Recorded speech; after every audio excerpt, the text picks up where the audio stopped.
Hello ಮಕ್ಕಳೇ, SSLC at ಪರೀಕ್ಷೆ YouTube ಚಾನಲ್ಗೆ ನಿಮಗೆಲ್ಲರಿಗೂ ಆತ್ಮೀಯವಾದ ಸುಸ್ವಾಗತ. ಇವತ್ತು ನಾವು ಎಲೆಕ್ಟ್ರಿಸಿಟಿ ಅಥವಾ ವಿದ್ಯುತ್ ಶಕ್ತಿ ಈ ಚಾಪ್ಟರ್ದು ವರ್ಡ್ ಪ್ರಾಬ್ಲಮ್ಸ್ ಅಥವಾ ಸಂಖ್ಯಾ ಸಮಸ್ಯೆಗಳನ್ನು ಸಾಲ್ವ್ ಮಾಡೋಣ. ತುಂಬ ಮಕ್ಕಳಿಗೆ ಈ ವರ್ಡ್ ಪ್ರಾಬ್ಲಮ್ಸ್ ಅಂದರೆ ತುಂಬ ಕಷ್ಟ. ಕ್ವೆಶನ್ ಓದಿದ್ರೆ ಏನೂ ಬ್ಲ್ಯಾಂಕ್ ಆಗತ್ತೆ ಸರ್, ಏನು ಅರ್ಥ ಆಗ್ತಿಲ್ಲ, ಹೇಗೆ ಸಾಲ್ವ್ ಮಾಡಬೇಕು ಅಂತ ಅರ್ಥ ಆಗ್ತಿಲ್ಲ. ಸೊ ಈ ಥರ ಕಂಪ್ಲೇಂಟ್ಸ್ ತುಂಬ ಸ್ಟೂಡೆಂಟ್ಸ್ ಮಾಡ್ತಾರೆ. ಮತ್ತು ತುಂಬ ರಿಕ್ವೆಸ್ಟೆಡ್ ವೀಡಿಯೋ ಅಂದರೆ ವರ್ಡ್ ಪ್ರಾಬ್ಲಮ್ಸನ್ನು ಎಕ್ಸ್ಪ್ಲೇನ್ ಮಾಡೋ ವೀಡಿಯೋ ಮಾಡಿ ಅಂತ ಹೇಳ್ತಾರೆ.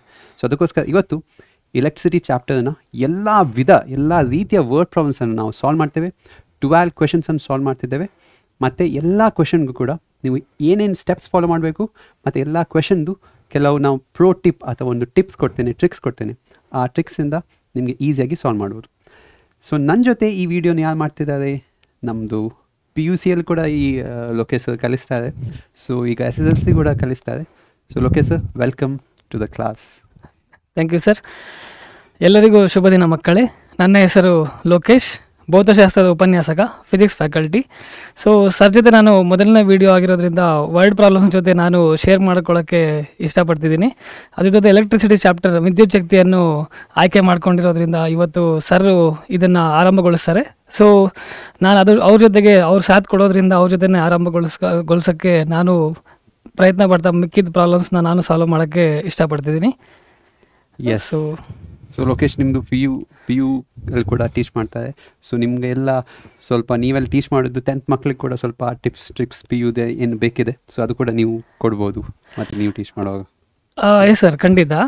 ಸೊ ನಾನೇನು ಹೇಳೋಕ್ಕೆ ಇಷ್ಟಪಡ್ತೀನಿ ಅಂದರೆ, ನೀವು 10th ಫಿಸಿಕ್ಸಲ್ಲಿ ಏನೇನು ಓದ್ತೀರಾ, ಎಲೆಕ್ಟ್ರಿಸಿಟಿ ಆಗಿರ್ಬೋದು, ಅದರಲ್ಲಿ magnetic effects and that related to topics, ಅದು ಕಂಪ್ಲೀಟ್ ನಿಮಗೆ PUCನಲ್ಲಿ ಸೆಕೆಂಡ್ ಇಯರ್ನಲ್ಲಿ ಕವರ್ ಆಗುತ್ತೆ, ಮೀನ್ಸ್ ಕಂಟಿನ್ಯೂ ಆಗುತ್ತೆ.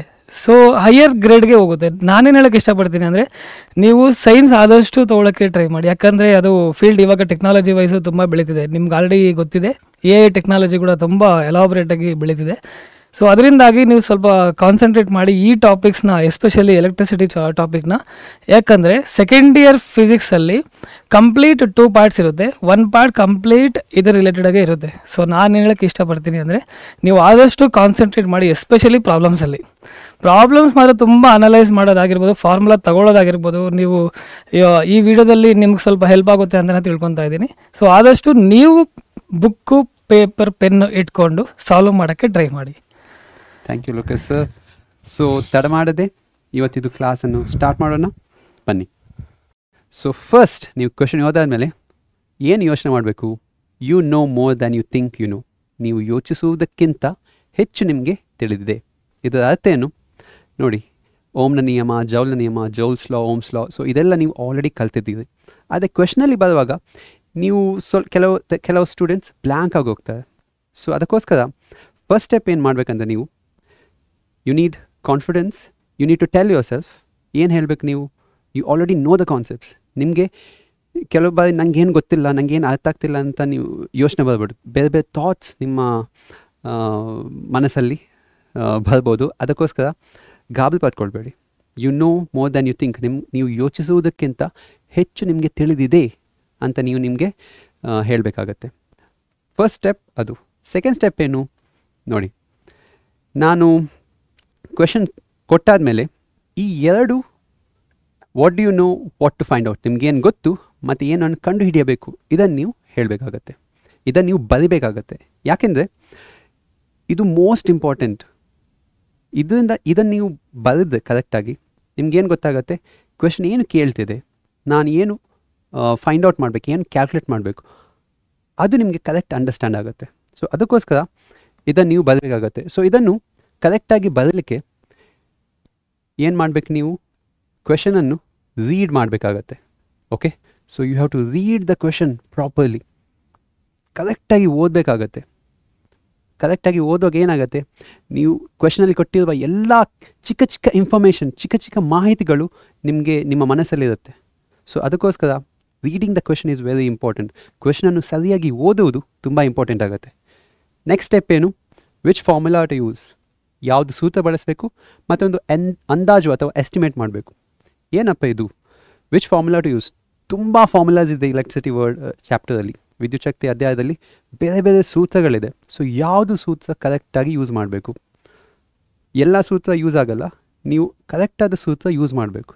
ಕರೆಕ್ಟಾದ ಫಾರ್ಮುಲಾ ಯೂಸ್ ಮಾಡಬೇಕು. ಸೊ ಆ ಯಾವುದು ಫಾರ್ಮುಲಾ ಯೂಸ್ ಮಾಡಬೇಕು ಅದನ್ನು ಬರೀರಿ. ಅದಕ್ಕೆ ಕೆಲವು ಬಾರಿ ಅದಕ್ಕೂ ಕೂಡ ಮಾರ್ಕ್ಸ್ ಇರ್ತದೆ. ನೆಕ್ಸ್ಟ್ ಏನು ಮಾಡಬೇಕು, ನೀವು ಒಂದು ಅಂದಾಜು ಮಾಡಬೇಕು ಅಥವಾ ಒಂದು ಎಸ್ಟಿಮೇಟ್ ಮಾಡಬೇಕು. ಏನಪ್ಪ ಇದು ಅಂದಾಜು ಅಥವಾ ಎಸ್ಟಿಮೇಟ್? ನೋಡಿ, ಆನ್ಸರ್ ಕರೆಕ್ಟಾ ರಾಂಗಾ ಅಂತ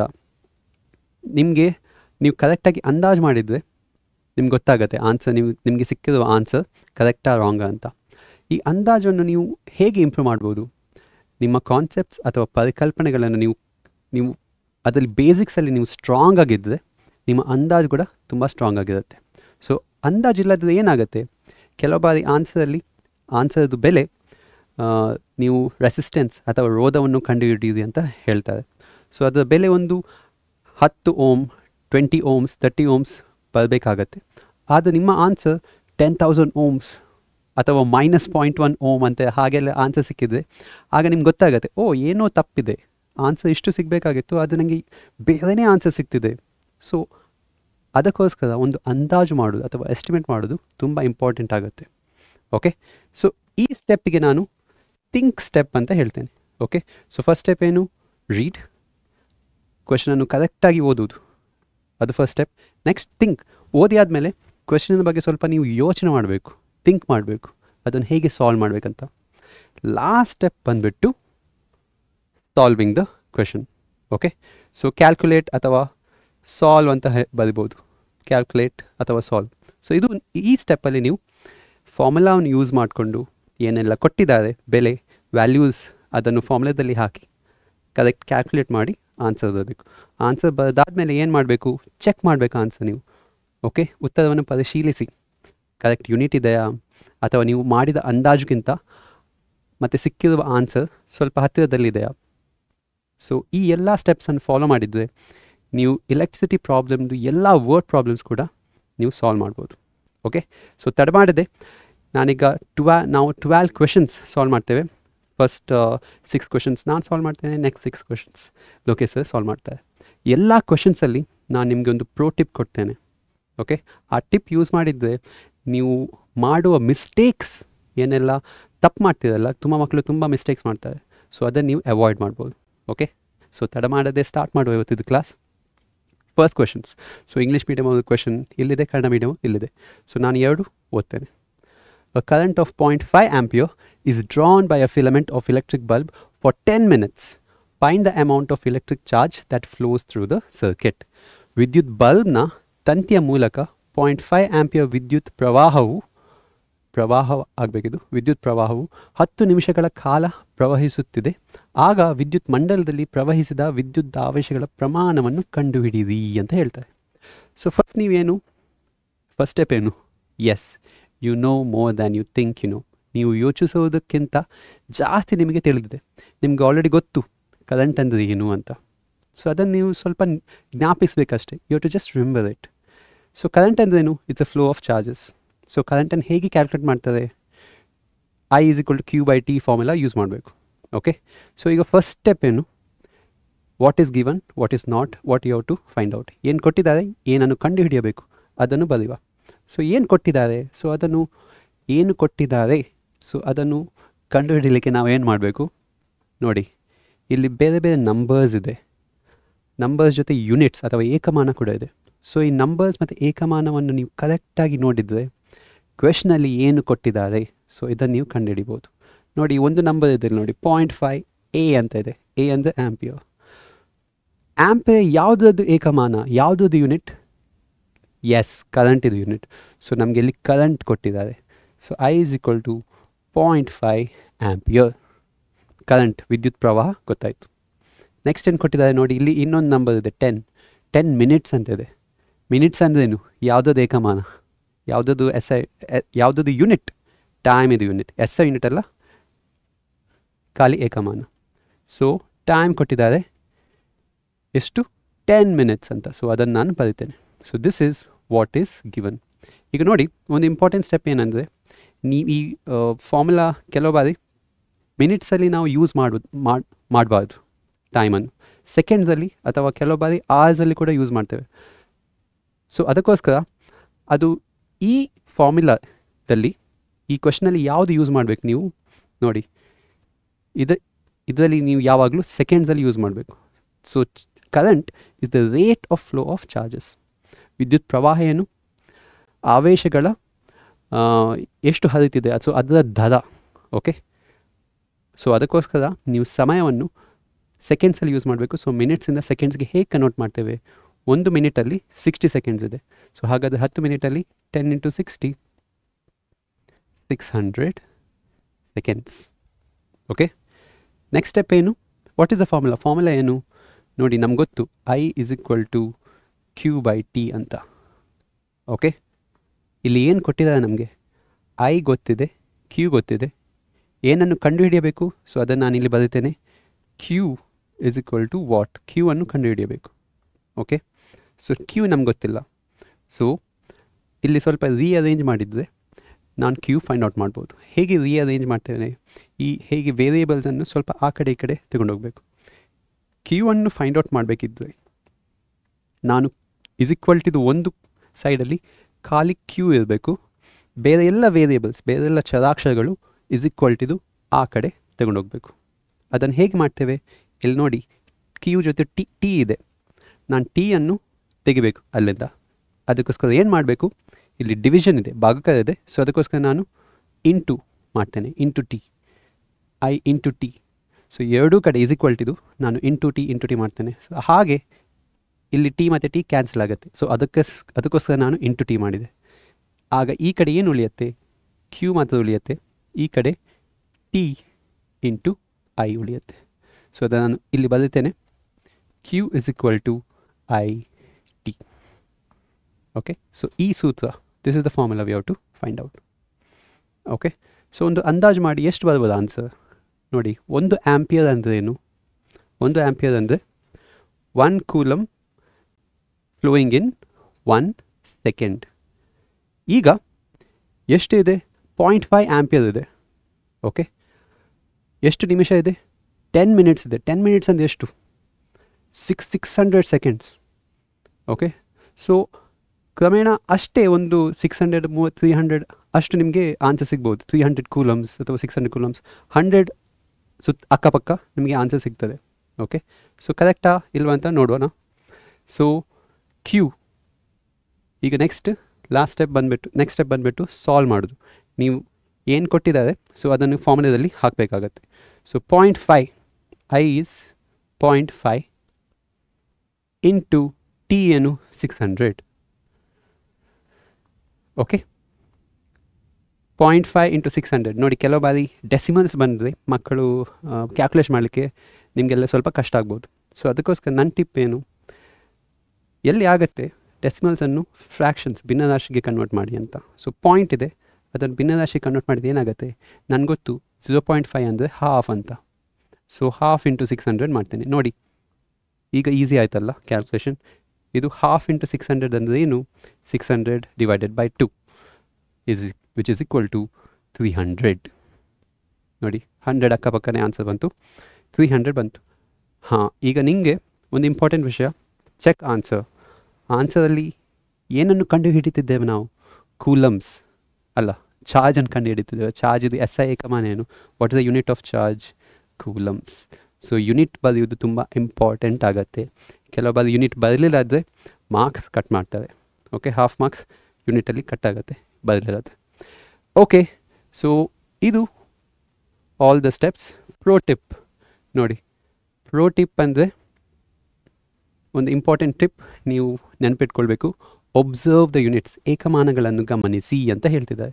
ಏನು ಏಕಮಾನಗಳನ್ನು ಗಮನಿಸಿ ಅಂದರೆ, ಫಸ್ಟ್ ನೀವು ವಾಟ್ ಈಸ್ ಗಿವನ್ ಅಂತ ಬರೆಯುವಾಗ ನೀವೇನು ಮಾಡಿದ್ರಿ, ಏನು ಕೊಟ್ಟಿದ್ದಾರೆ ಅಂತ ಫೈಂಡ್ ಔಟ್ ಮಾಡಬೇಕಲ್ಲ. ಸೊ ಅದನ್ನು ಹೇಗೆ ಫೈಂಡ್ ಔಟ್ ಮಾಡ್ತೀವಿ?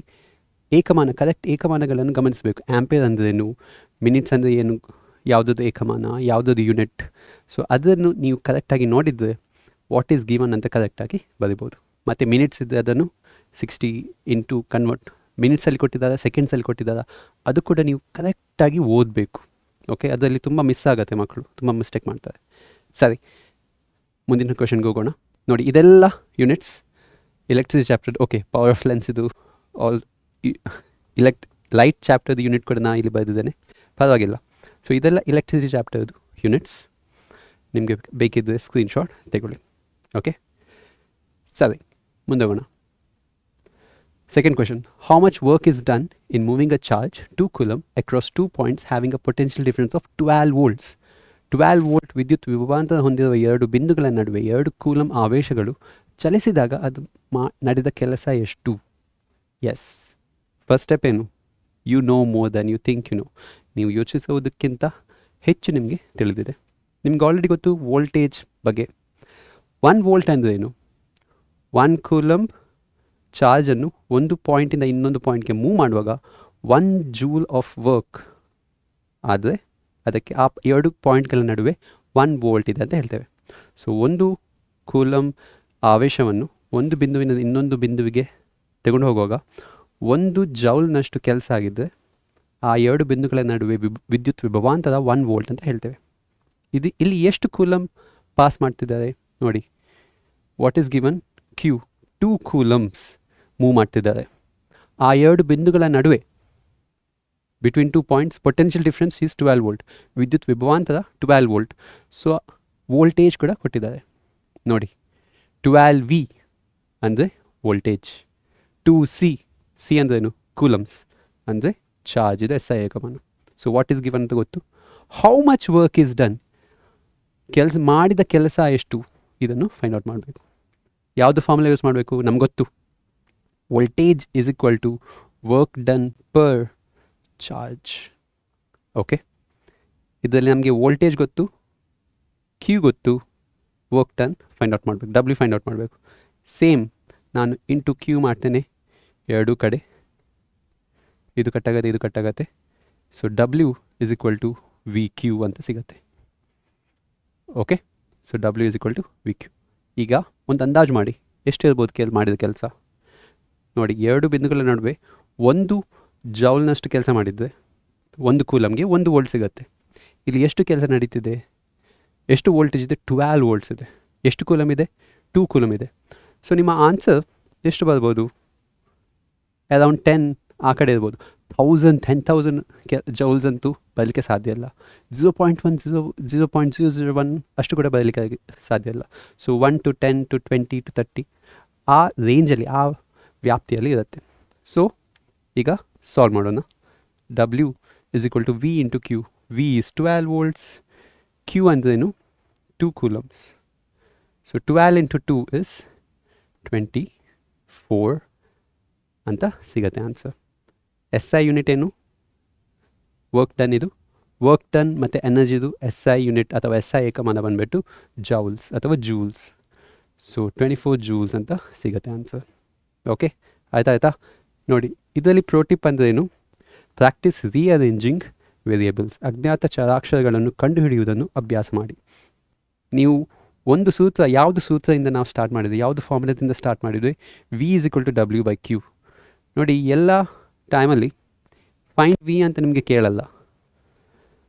ಕೆಲವು ಬಾರಿ W ಫೈಂಡ್ ಔಟ್ ಮಾಡಿ ಅಥವಾ ಕ್ಯೂ ಫೈಂಡ್ ಔಟ್ ಮಾಡಿ ಅಂತ ಕೇಳ್ತಾರೆ. ಸೊ ಅದಕ್ಕೋಸ್ಕರ ನೀವು ಹೇಗೆ ವೇರಿಯೇಬಲ್ಸನ್ನು ಆ ಕಡೆಗೆ ತಗೊಂಡು ಹೋಗ್ತೀರಿ ಅದು ತುಂಬ ಇಂಪಾರ್ಟೆಂಟ್ ಆಗುತ್ತೆ. ಓಕೆ, ಸೊ ಅದಕ್ಕೋಸ್ಕರ ಯಾವಾಗ ಮಲ್ಟಿಪ್ಲಿಕೇಶನ್ ಮಾಡಬೇಕು, ಯಾವಾಗ ಡಿವಿಷನ್ ಮಾಡಬೇಕು, ಯಾವಾಗ ಮೈನಸ್ ಮಾಡಬೇಕು, ಯಾವಾಗ ಪ್ಲಸ್ ಮಾಡಬೇಕು, ಅದು ತುಂಬ ಇಂಪಾರ್ಟೆಂಟ್ ಆಗುತ್ತೆ. ಇದೊಂದು ಮೋಸ್ಟ್ ಇಂಪಾರ್ಟೆಂಟ್ ಸ್ಕಿಲ್ ಫಿಸಿಕ್ಸಲ್ಲಿ. ಓಕೆ, ಸೊ ಅದನ್ನು ನೀವು ಪ್ರಾಕ್ಟೀಸ್ ಮಾಡಿ. ಎಲ್ಲ ಪ್ರಾಬ್ಲಮ್ಸಲ್ಲಿ ಇದು ಯೂಸ್ ಆಗುತ್ತೆ. ಸರಿ, ನೆಕ್ಸ್ಟ್ ಕ್ವೆಶನ್ಗೆ ಹೋಗೋಣ. In an electric circuit, to get an equivalent resistance RS, 4 resistors of 2 ohm each are connected in series. Later, to get an equivalent resistance of Rp, the same resistors are connected in parallel. Then the ratio of RS by Rp is. ಒಂದು ವಿದ್ಯುತ್ ಮಂಡಲದಲ್ಲಿ ಸಮಾನವಾದ RS ಅನ್ನು ಪಡೆಯಲು 2 ಓಮ್ಗಳ 4 ರೋಧಕಗಳನ್ನು ಮೊದಲು ಸರಣಿ ಕ್ರಮದಲ್ಲಿ ಜೋಡಿಸಿದೆ.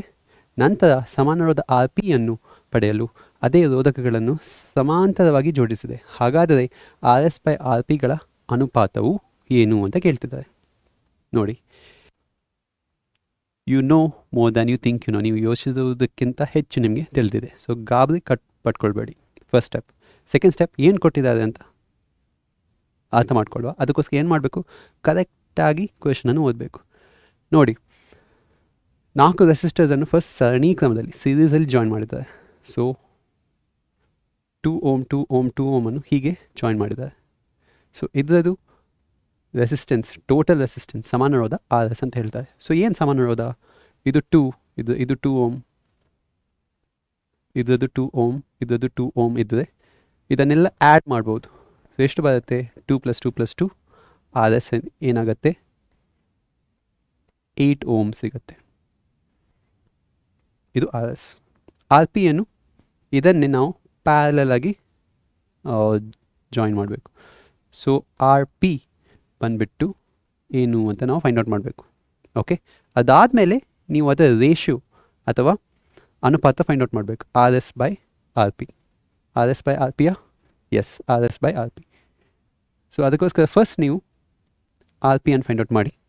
ನನಗೆ ಗೊತ್ತು 1/RP = 1 ಎಲ್ಲ ರೋಧಗಳ ರೆಸಿಪ್ರೋಕಲ್ದು ಎಡಿಷನ್. ಸೊ 1/2 + 1/2 + 1/2 + 1/2 1/2 1/2 1/2 is 1 + 1 + 1 + 1 4/2 ಸಿಗುತ್ತೆ, = 2 ಸಿಗುತ್ತೆ. ಇದು 1/RP. ಸೊ ಹಾಗಾದರೆ ಆರ್ ಪಿ ಏನಾಗುತ್ತೆ? ಆರ್ ಪಿ ಇಸ್ 1/2 ಸಿಗುತ್ತೆ. ಓಕೆ, ಈಗ ಆರ್ ಎಸ್ ಗೊತ್ತು, ಆರ್ ಪಿ ಗೊತ್ತು. ಈಗ R S by R P ಮಾಡಬೇಕು. ಹಾಂ, ಆರ್ ಎಸ್ ಏನು? 8 ಓಮ್. ಆರ್ ಪಿ ಏನು? R P is a fraction, 1/2. So 1/2. ಹಾಂ, ಈಗ ನೋಡಿ, ನ್ಯೂಮರೇಟರಲ್ಲಿ ಒಂದು ನಂಬರ್ ಇದೆ, ಡಿನಾಮಿನೇಟರಲ್ಲಿ ಇನ್ನೊಂದು ಫ್ರ್ಯಾಕ್ಷನ್ ಇದೆ. ಸೊ ಅಂಶದಲ್ಲಿ ಒಂದು ನಂಬರ್ ಇದೆ, ಛೇದದಲ್ಲಿ ಇನ್ನೊಂದು ಭಿನ್ನರಾಶಿ ಇದೆ. ಸೊ ಅದಕ್ಕೋಸ್ಕರ ಏನು ಮಾಡಬೇಕು? ಈ ಕೆಳಗಿರುವ 2 ಅನ್ನು ನಾನು ಮೇಲೆ ತೆಗೆದು ಹೋಗ್ತೇನೆ, ಆಗ ಅದು ಮಲ್ಟಿಪ್ಲಿಕೇಶನ್ ಆಗುತ್ತೆ. ನ್ಯೂಮರೇಟರ್ಗೆ ಮಲ್ಟಿಪ್ಲೈ ಮಾಡಬೇಕು. ಸೊ 8/1 ಉಳಿಯುತ್ತೆ. 2 ಅನ್ನು ಮೇಲೆ ತೆಗೆದು ಹೋಗುವಾಗ ಮಲ್ಟಿಪ್ಲಿಕೇಶನ್ ಇಂಟು 2 ಆಗುತ್ತೆ. ಸೊ 8 × 2 ಏನು? 16/1. 16/1 ಅಂದರೆ 16:1 ರೇಷಿಯೋ. ಸೊ ಆನ್ಸರ್ ಬಂದುಬಿಟ್ಟು ಎ ಅಂತ ಸಿಗುತ್ತೆ. ಸೊ ಇದರಲ್ಲಿ ಪ್ರೋ ಟಿಪ್ ಏನು? Yes, practice finding ratios. ಅನುಪಾತಗಳನ್ನು ಕಂಡುಹಿಡಿಯುವುದನ್ನು ಅಭ್ಯಾಸ ಮಾಡಿ. ರೇಷಿಯೋ, 2 ವ್ಯಾಲ್ಯೂದು ರೇಷಿಯೋ ಅಥವಾ ಅನುಪಾತವನ್ನು ತುಂಬ ಬಾರಿ ಕೇಳ್ತಾರೆ. ಈ ಕ್ವೆಶನಲ್ಲಿ ಕೇಳ್ತಾರೆ ಮತ್ತು ಬೇರೆ ಕೂಡ ಬರೋ ಕ್ವೆಶನಲ್ಲಿ ರೇಷಿಯೋ ಫೈಂಡ್ ಔಟ್ ಮಾಡಿ ಅಂತ ಕೇಳ್ತಾರೆ. ಸೊ ಅದಕ್ಕೋಸ್ಕರ ನಾ ತೋರಿಸೋದಲ್ಲ 1/2 ಇದನ್ನು ಹೇಗೆ ಸಾಲ್ವ್ ಮಾಡ್ತೀರಿ? 8 × 2 / 1 ಆಗುತ್ತೆ. ಸೊ 2 ಮೇಲೆ ತಗೊಂಡು ಹೋಗುವಾಗ ಮಲ್ಟಿಪ್ಲಿಕೇಶನ್ ಆಗುತ್ತೆ. ಇಲ್ಲಿ 8 ಬದಲು ಕೆಲವು ಬಾರಿ 7/8 ಇದ್ದರೆ ಏನಾಗುತ್ತೆ? ಕೆಳಗಡೆ 1/2 ಇದ್ದರೆ ಏನಾಗುತ್ತೆ? ಆಗೇನು ಮಾಡಬೇಕು? Same method. 7/8 ಇದೆಲ್ಲ ಮಲ್ಟಿಪ್ಲೈಡ್ ಬೈ 2 ಬರುತ್ತೆ. ಇಲ್ಲಿ ಕೆಳಗಿರುವ 1 ಏನಾಗುತ್ತೆ? Multiplied by 1. ಸೊ ಇದನ್ನು ನೀವು ರೆಸಿಪ್ರೋಕಲ್ ತಗೊಂಡು ಇದನ್ನು ಮೇಲೆ ತಗೊಂಡು ಮಲ್ಟಿಪ್ಲೈ ಮಾಡಬೇಕು. ಸೊ 1/2 ಇದ್ದದ್ದು 2/1 ಆಗುತ್ತೆ, ಮತ್ತು ಇದು 2/1 ಮತ್ತು 7/8 ಅನ್ನು ಮಲ್ಟಿಪ್ಲೈ ಮಾಡಬೇಕು. ಸೊ ಹೀಗೆ ರೇಷಿಯೋಸ್ ಅಥವಾ ಅನುಪಾತಗಳನ್ನು ಫೈಂಡ್ ಔಟ್ ಮಾಡೋದು ತುಂಬ ಇಂಪಾರ್ಟೆಂಟ್ ಆಗುತ್ತೆ. ಈ ಸ್ಕಿಲ್ಲನ್ನು ಕೂಡ, ಇದನ್ನು ಅಭ್ಯಾಸ ಮಾಡಿ ಪ್ಲೀಸ್. ಸರಿ, ನೆಕ್ಸ್ಟ್ ಕ್ವೆಶನ್ಗೆ ಹೋಗೋಣ. Judge the equivalent resistance when the following are connected in parallel. ಕೆಳಗಿನವುಗಳನ್ನು ಸಮಾಂತರವಾಗಿ ಸಂಪರ್ಕಿಸಿದಾಗ ಸಮಾನ ರೋಧವನ್ನು ನಿರ್ಣಯಿಸಿ ಅಂತ ಹೇಳಿದ್ದಾರೆ. ಫಸ್ಟ್ ನೀವು 1 ಓಮ್ ಮತ್ತು 10⁶ ಓಮ್ ರೆಸಿಸ್ಟರ್ಸನ್ನು ಪ್ಯಾರಲಲ್ ಆಗಿ ಕನೆಕ್ಟ್ ಮಾಡಿದ್ದಾರೆ ಅಂತ ಹೇಳಿದ್ದಾರೆ. ಸೊ ಇದು 1 ಓಮ್, 10⁶ ಓಮ್. 10⁶ ಓಮ್ ಅಂದ್ರೇನು? 10⁻6 ಓಮ್ಗಳಂದ್ರೇನು? 1 × 6 zeros, ಇಷ್ಟು ಓಮ್. ಇದು ಅನುಪಾತ ಅಂದರೆ ಸಮಾನ ರೋಧ ಅಥವಾ ಇಕ್ವಿವೆಲೆಂಟ್ ರೆಸಿಸ್ಟೆನ್ಸ್ ಹೇಗೆ ಫೈಂಡ್ ಔಟ್ ಮಾಡ್ತೀರಿ?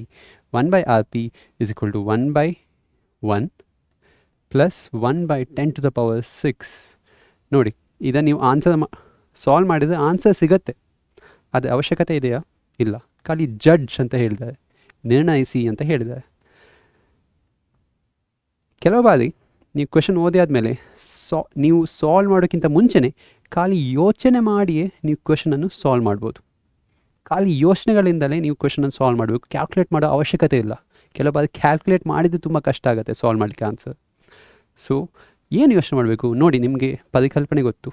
ಪ್ಯಾರಲಲ್ ರೆಸಿಸ್ಟರ್ಸ್, ಸಮಾನ ರೋಧಗಳ ಸಮಾಂತರವಾಗಿ ಜೋಡಿಸಿದ ರೋಧಗಳ ಸಮಾನ ರೋಧ. ಈ ಕಾನ್ಸೆಪ್ಟ್, ಈ ಪರಿಕಲ್ಪನೆ ನಿಮ್ಗೆ ಗೊತ್ತು.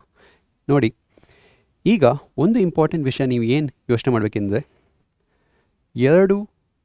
if two resistors are connected in parallel, then the equivalent resistance will be less than the least resistor. ಇದರ ಅರ್ಥ ಏನು? ಎರಡು ರೋಧಗಳನ್ನು ನೀವು ಸಮಾಂತರವಾಗಿ ಜೋಡಿಸಿದರೆ ಅದರ ಸಮಾನ ರೋಧವು ಕನಿಷ್ಠ ರೋಧಕ್ಕಿಂತ ಕಡಿಮೆ ಇರುತ್ತೆ. ಒಂದು ಎಕ್ಸಾಂಪಲ್, ಈ ಎಕ್ಸಾಂಪಲ್ ನೋಡಿ, 1 ಓಮ್ ಮತ್ತು 10⁶ ಓಮ್ ಇದ್ದರೆ ಇದು ಈಕ್ವಿವ್ಯಾಲೆಂಟ್ ರೆಸಿಸ್ಟೆನ್ಸ್ ಅಥವಾ ಇದರ ಸಮಾನ ರೋಧ. ಈ ಎರಡು ರೋಧಗಳ ಟು ರೆಸಿಸ್ಟರ್ ಇದರಲ್ಲಿ ಕಡಿಮೆ ಯಾವುದು? 1 ಓಮ್ ಕಡಿಮೆಯಾ 10⁶ ಕಡಿಮೆಯಾ? 1 ಓಮ್ ಕಡಿಮೆ. ಸೊ ಇದರ ಸಮಾನ ರೋಧ ಯಾವುದು ಕಡಿಮೆ ರೋಧ ಇದೆಯಲ್ಲ, ಯಾವುದು ಕಡಿಮೆ ರೆಸಿಸ್ಟರ್ ಇದೆಯಲ್ಲ, ಆ ರೆಸಿಸ್ಟರ್ಗಿಂತ ಕಡಿಮೆ ಇರುತ್ತೆ. ಅಂದರೆ ಈ ಜೋಡಣೆಯ ಸಮಾನ ರೋಧ 1 ಓಮ್ ರೆಸಿಸ್ಟೆನ್ಸ್ಗಿಂತ ಕಡಿಮೆ ಇರುತ್ತೆ. So it will be less than 1 ohm, 1 ಓಮ್ಗಿಂತ ಕಡಿಮೆ ಇರುತ್ತೆ. ಇಲ್ಲಿ ನಾನು ಎಷ್ಟೇ ರೋಧಗಳನ್ನು ಜಾಯಿನ್ ಮಾಡಲಿ, ಸೊ ಇಲ್ಲಿ 1 ಓಮ್ ಮತ್ತು 10⁶ ಇದೆಲ್ಲ, ಸೊ ಇದರ ಸಮಾನ ರೋಧ ಅಥವಾ ಈಕ್ವಿವ್ಯಾಲೆಂಟ್ ರೆಸಿಸ್ಟೆನ್ಸ್ 1 ಓಮ್ಗಿಂತ ಕಡಿಮೆ ಇರುತ್ತೆ. ಸೊ ಇಲ್ಲಿ ನಾನು ಇನ್ನೊಂದು ರೆಸಿಸ್ಟೆನ್ಸ್ ಅಥವಾ ರೋಧಕ ಕನೆಕ್ಟ್ ಮಾಡ್ತೇನೆ 10⁻³ ಅಂತ. ಆಗ ಕೂಡ ವಿದ್ಯುತ್ ಪ್ರವಾಹ ಈಗ ಡಿವೈಡ್ ಆಗುತ್ತೆ. ವಿದ್ಯುತ್ ಕರೆಂಟ್ ಈಗ ಇಲ್ಲಿ ಕೂಡ ಫ್ಲೋ ಆಗ್ಬೋದು, ಇಲ್ಲಿ ಕೂಡ ಫ್ಲೋ ಆಗ್ಬೋದು ಮತ್ತು ಇಲ್ಲಿ ಕೂಡ ಫ್ಲೋ ಆಗ್ಬೋದು. ಸೊ ಸಮಾನ ರೋಧ ಅಥವಾ ಈಕ್ವಿವೆಲೆಂಟ್ ರೆಸಿಸ್ಟೆನ್ಸ್ ಇನ್ನೂ ಕಡಿಮೆ ಆಗುತ್ತೆ. ಯಾಕೆ? ಕರೆಂಟಿಗೆ ಬೇರೆ ಬೇರೆ ಹಾದಿ ಇದೆ ಹೋಗಲಿಕ್ಕೆ. Current can flow in many different paths, so resistance will decrease. So ನೀವು ಜಾಸ್ತಿ ರೋಧಕಗಳನ್ನು ಪ್ಯಾರಲಲ್ ಆಗಿ ಕನೆಕ್ಟ್ ಮಾಡಿದೆ, ಸೊ ಜಾಸ್ತಿ ರೆಸಿಸ್ಟರ್ಸನ್ನು ಪ್ಯಾರಲಲ್ ಆಗಿ ಕನೆಕ್ಟ್ ಮಾಡಿದರೆ equivalent resistance will become less. So ಈಗ ಇದರಲ್ಲಿ 1 ಓಮ್ಗಿಂತ ಕಡಿಮೆ ಇರುತ್ತೆ. ಇಲ್ಲಿ ನಾನು ಇನ್ನೊಂದು ರೆಸಿಸ್ಟರ್ ಕನೆಕ್ಟ್ ಮಾಡಿದೆ 100 ಓಮ್ ಅಂತ. ಆಗ ಕೂಡ equivalent resistance will be less than 1 ohm. ಸಮಾನ ರೋಧ 1 ಓಮ್ಗಿಂತ ಕಡಿಮೆನೇ ಇರುತ್ತೆ. ಈಗ ನಾನಿಲ್ಲಿ ಇನ್ನೊಂದು ರೋಧಕ ಕನೆಕ್ಟ್ ಮಾಡ್ತೇನೆ 0.5 ಓಮ್ ಅಂತ. ಈಗ ಏನಾಗುತ್ತೆ ನಿಮ್ಮ ಸಮಾನ ರೋಧ ಅಥವಾ ಈಕ್ವಿವೆಲೆಂಟ್ ರೆಸಿಸ್ಟೆನ್ಸ್? ಎಸ್, ಇದರಲ್ಲಿ ಯಾವುದು ತುಂಬ ಕಡಿಮೆ? 0.5 ಓಮ್. ಸೊ ಈ ಜೋಡಣೆಯ ಸಮಾನ ರೋಧ, equivalent resistance of this combination is less than 0.5 ohm. So ಇದರ ಸಮಾನ ರೋಧ 0.5 ಓಮ್ಗಿಂತ ಕಡಿಮೆ ಇರುತ್ತೆ. ಓಕೆ, ಆಯ್ತಾ? ಸೊ ಇದರ ಆನ್ಸರ್ ಏನು? It will be less than 1 ohm. ಇದರ ಸಮಾನ ರೋಧ 1 ಓಮ್ಗಿಂತ ಕಡಿಮೆ ಇರುತ್ತೆ. ಸೊ ಇದರದ್ದು ಏನಾಗುತ್ತೆ? ಇಲ್ಲಿ ಕೂಡ ಸಮಾನ ರೋಧ equivalent resistance is less than 1 ohm, 1 ಓಮ್ಗಿಂತ ಕಡಿಮೆ ಇರುತ್ತೆ. ಸೊ ಹಾಗೆ ನೀವು ಸಾಲ್ವ್ ಮಾಡ್ಬೋದು. ಸೊ ನೋಡಿ ಏನು ಕ್ಯಾಲ್ಕುಲೇಟ್ ಮಾಡಿದ್ದೇನೆ, ಖಾಲಿ ಯೋಚನೆ ಮಾಡಿಯೇ ಈ ಕ್ವೆಶನನ್ನು ಸಾಲ್ವ್ ಮಾಡಿದ್ದೇನೆ. ಸೊ ಕೆಲವು ಬಾರಿ ಹೀಗೆ ಕೂಡ ನೀವು ಕ್ವೆಶನನ್ನು ಸಾಲ್ವ್ ಮಾಡ್ಬೋದು. ಸೊ ಇದರ ಪ್ರೋ ಟಿಪ್ ಏನು? Sometimes solve just by thinking. ಕೆಲವೊಮ್ಮೆ ಯೋಚಿಸುವುದರ ಮೂಲಕ ಪರಿಹರಿಸಿ.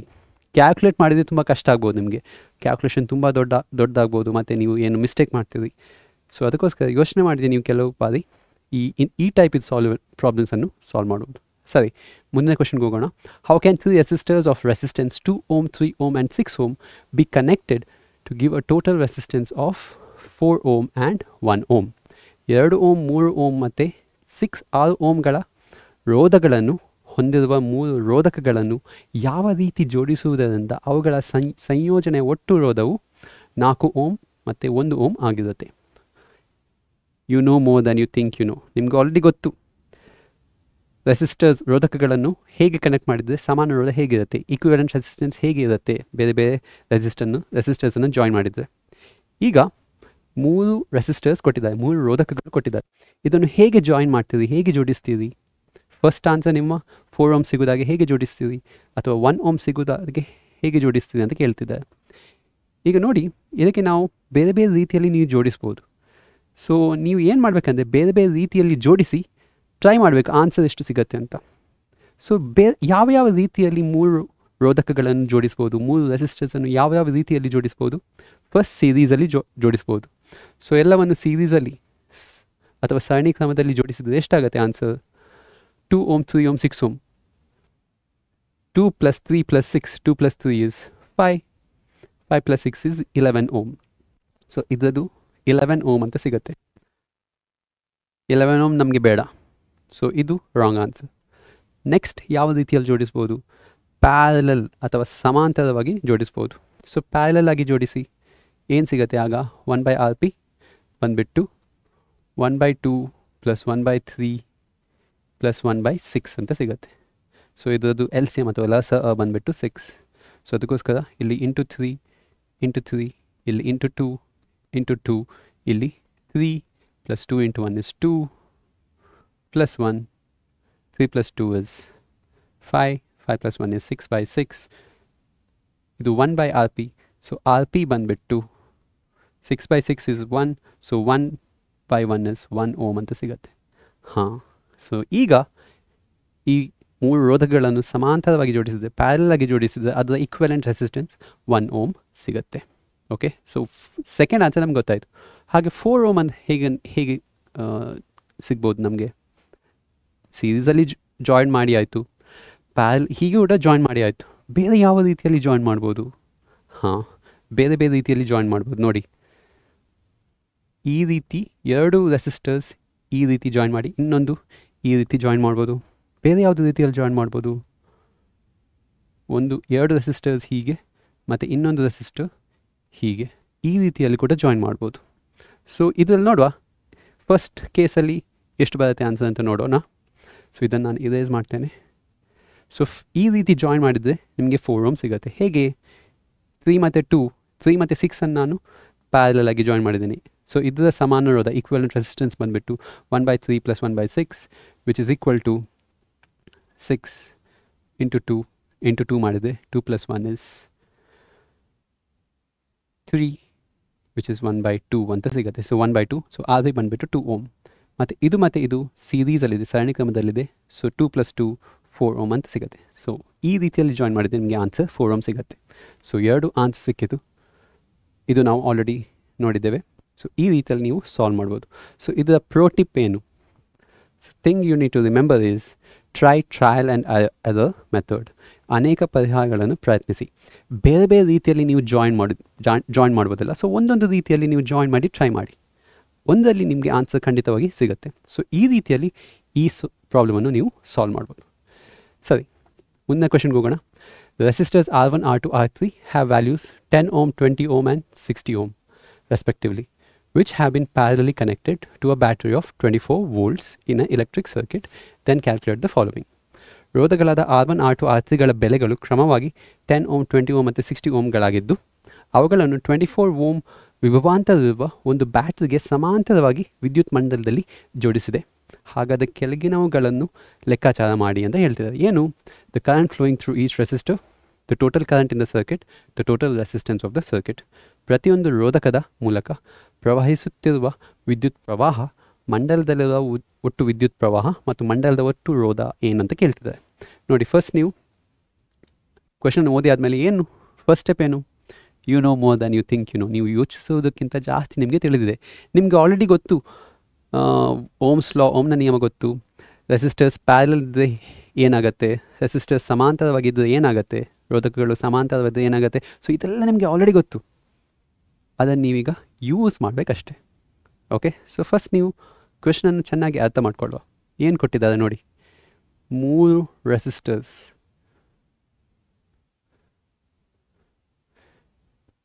10 ಓಮ್, 20 ಓಮ್, 60 ಓಮ್. ಇದನ್ನು ಒಂದು ವೋಲ್ಟೇಜ್ ಬ್ಯಾಟ್ರಿ ಕನೆಕ್ಟ್ ಮಾಡಿದ್ದಾರೆ. ಇದೆಷ್ಟು ಬಂದುಬಿಟ್ಟು 24 ವೋಲ್ಟ್ ಬ್ಯಾಟ್ರಿಗೆ ಕನೆಕ್ಟ್ ಮಾಡಿದ್ದಾರೆ. ಇದರಲ್ಲಿ ಏನು ಕಂಡುಹಿಡಬೇಕು ನೀವು? Current flowing through each resistor, ಪ್ರತಿಯೊಂದು ರೋಧಕದ ಮೂಲಕ ಎಷ್ಟು ಕರೆಂಟ್ ಪಾಸ್ ಆಗ್ತಿದೆ ಮತ್ತು ಹೊರಗಡೆ ಎಷ್ಟು ಕರೆಂಟ್ ಪಾಸ್ ಆಗ್ತಿದೆ, ಟೋಟಲ್ ಕರೆಂಟ್. ನೋಡಿ, ಟೋಟಲ್ ಕರೆಂಟ್ ಇದಲ್ಲ ಈ ಕರೆಂಟ್ ಬಂದು 3 ಬೇರೆ ಬೇರೆ ಪಾತಿಗೆ ಡಿಸ್ಟ್ರಿಬ್ಯೂಟ್ ಆಗುತ್ತೆ, ವಿಭಜನೆಗೊಳ್ಳುತ್ತೆ. ಸೊ ಈ 3 ಕರೆಂಟ್ಗಳನ್ನು ನೀವು ಟೋಟಲ್ ಮಾಡಿದರೆ, ಓಕೆ, ಇದು ಒಟ್ಟು ತಗೊಂಡ್ರೆ ಒಟ್ಟು ಕರೆಂಟ್ ಸಿಗುತ್ತೆ, ಒಟ್ಟು ವಿದ್ಯುತ್ ಪ್ರವಾಹ ಸಿಗುತ್ತೆ. ಮತ್ತು ಟೋಟಲ್ ರೆಸಿಸ್ಟೆನ್ಸ್, ಇದರ ಒಟ್ಟು ರೋಧ ಕಂಡುಹಿಡಬೇಕು. ಒಟ್ಟು ರೋಧ ನಿಮಗೆ ಆಲ್ರೆಡಿ ಗೊತ್ತು formula, 1/R = 1/R1 + 1/R2. So ಅದು ಈಸಿಯಾಗಿ ನಿಮಗೆ ಸಿಗುತ್ತೆ. ಬೇರೆ ರೀತಿಯಲ್ಲಿ ಕೂಡ ನೀವು ಫೈಂಡ್ ಔಟ್ ಮಾಡುವ ಒಟ್ಟು ರೋಧ. ನೋಡಿ, ಇದನ್ನು ಸಾಲ್ವ್ ಮಾಡೋಣ. ಇನ್ನೊಂದು ಇಂಪಾರ್ಟೆಂಟ್ ವಿಷಯ ಅಂದರೆ ತುಂಬ ಫಾರ್ಮುಲಾಸ್ ಇದೆ. ನೀವು ಕರೆಂಟ್ ಫೈಂಡ್ ಔಟ್ ಮಾಡಬೇಕು ಅಂತ ಕೇಳ್ತಿದ್ದಾರೆ, ಆರ್ ಫೈಂಡ್ ಔಟ್ ಮಾಡಬೇಕು ಅಂತ ಕೇಳ್ತಿದ್ದಾರೆ. ಸೊ ಯಾವುದು ಫಾರ್ಮುಲಾಪ ಯೂಸ್ ಮಾಡೋದು? ಫಸ್ಟ್ ನೀವು ನೋಡಿ, ಯಾವುದು ಫಾರ್ಮುಲಾ ಯೂಸ್ ಮಾಡೋದು, ಯಾವುದು ಸೂತ್ರ ಯೂಸ್ ಮಾಡಬೇಕು, ಅದು ಹೇಗೆ ಚೂಸ್ ಮಾಡ್ತೀರಿ? ಇದು ಯೂಸ್ ಮಾಡಬೇಕಾ, ಇದು ಯೂಸ್ ಮಾಡಬೇಕಾ, ಇದು ಯೂಸ್ ಮಾಡಬೇಕಾ, ಅಥವಾ ಇದು ಯೂಸ್ ಮಾಡಬೇಕಾ, ಹೇಗೆ ಚೂಸ್ ಮಾಡ್ತೀರಿ, ಹೇಗೆ ಆಯ್ಕೆ ಮಾಡ್ತೀರಿ? ನೋಡಿ, ನಮಗೆ ಏನು ಕೊಟ್ಟಿದ್ದಾರೆ ಮತ್ತು ಏನನ್ನು ಕಂಡುಹಿಡಿಬೇಕು, ಅದನ್ನು ಕರೆಕ್ಟಾಗಿ ನೋಡಿ ನಾವು ಯಾವುದು ಫಾರ್ಮುಲಾ ಯೂಸ್ ಮಾಡಬೇಕಂತ ನಾವು ಆಯ್ಕೆ ಮಾಡಬೇಕು.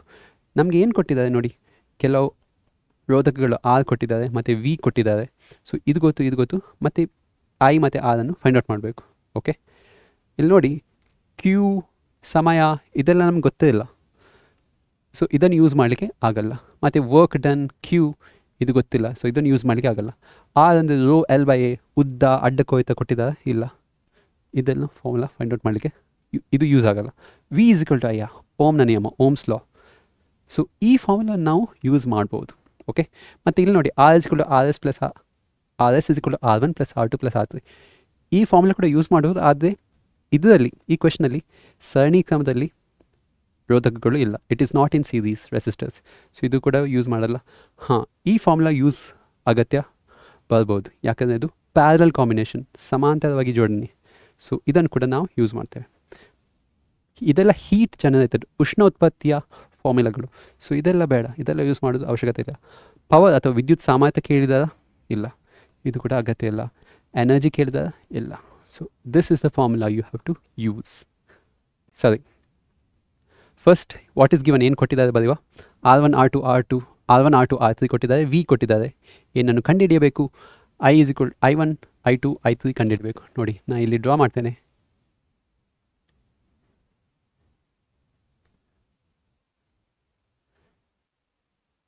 ಓಕೆ, I1 I2 I3 ಏನು? ಇದು I1, ಇದು I2, ಇದು I3 ಅಂತ ಅನ್ಸ್ಕೊಳ್ಳಿ.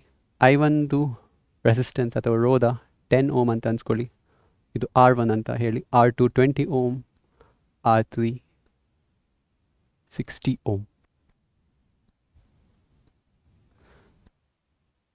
60 ಓಮ್ ಅಂತ ಅಂದ್ಕೊಳ್ಳಿ. ಓಕೆ, ಸರಿ. Current flowing through each resistor. ಈ I1 I2 I3 ಹೇಗೆ ಫೈಂಡ್ ಔಟ್ ಮಾಡ್ತೀರಿ? ನಮ್ಗೆ ಗೊತ್ತು I is equal to V by R ಅಂತ. ಓಕೆ, ಸೊ ವಿ ಏನು 24.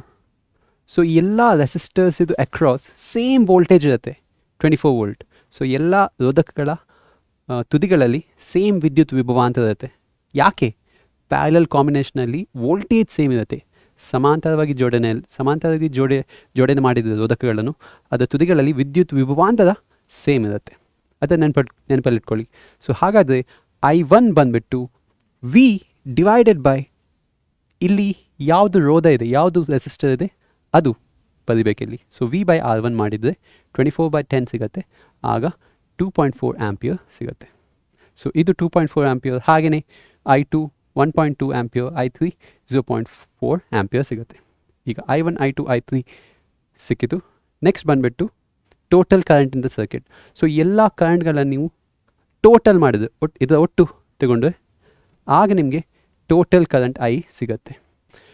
So 2.5 plus 1.2 plus 0.4 is 4 ampere.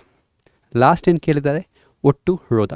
ಒಟ್ಟು ರೋಧವನ್ನು ನೀವು ಬೇರೆ ಬೇರೆ ರೀತಿಯಲ್ಲಿ ಫೈಂಡ್ ಔಟ್ ಮಾಡ್ಬೋದು.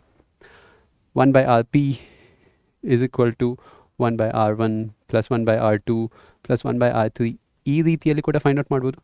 ಆದರೆ ಇದು ಸ್ವಲ್ಪ ಕ್ಯಾಲ್ಕುಲೇಷನ್ ಜಾಸ್ತಿ ಆಗುತ್ತಲ್ಲ, ಸೊ ಅದಕ್ಕೋಸ್ಕರ ಬೇರೆ ರೀತಿಯಲ್ಲಿ ಫೈಂಡ್ ಔಟ್ ಮಾಡ್ಬೋದು. ಯಾವ ರೀತಿಯಲ್ಲಿ ನಾನು ಫೈಂಡ್ ಔಟ್ ಮಾಡಿದ್ದೇನೆ?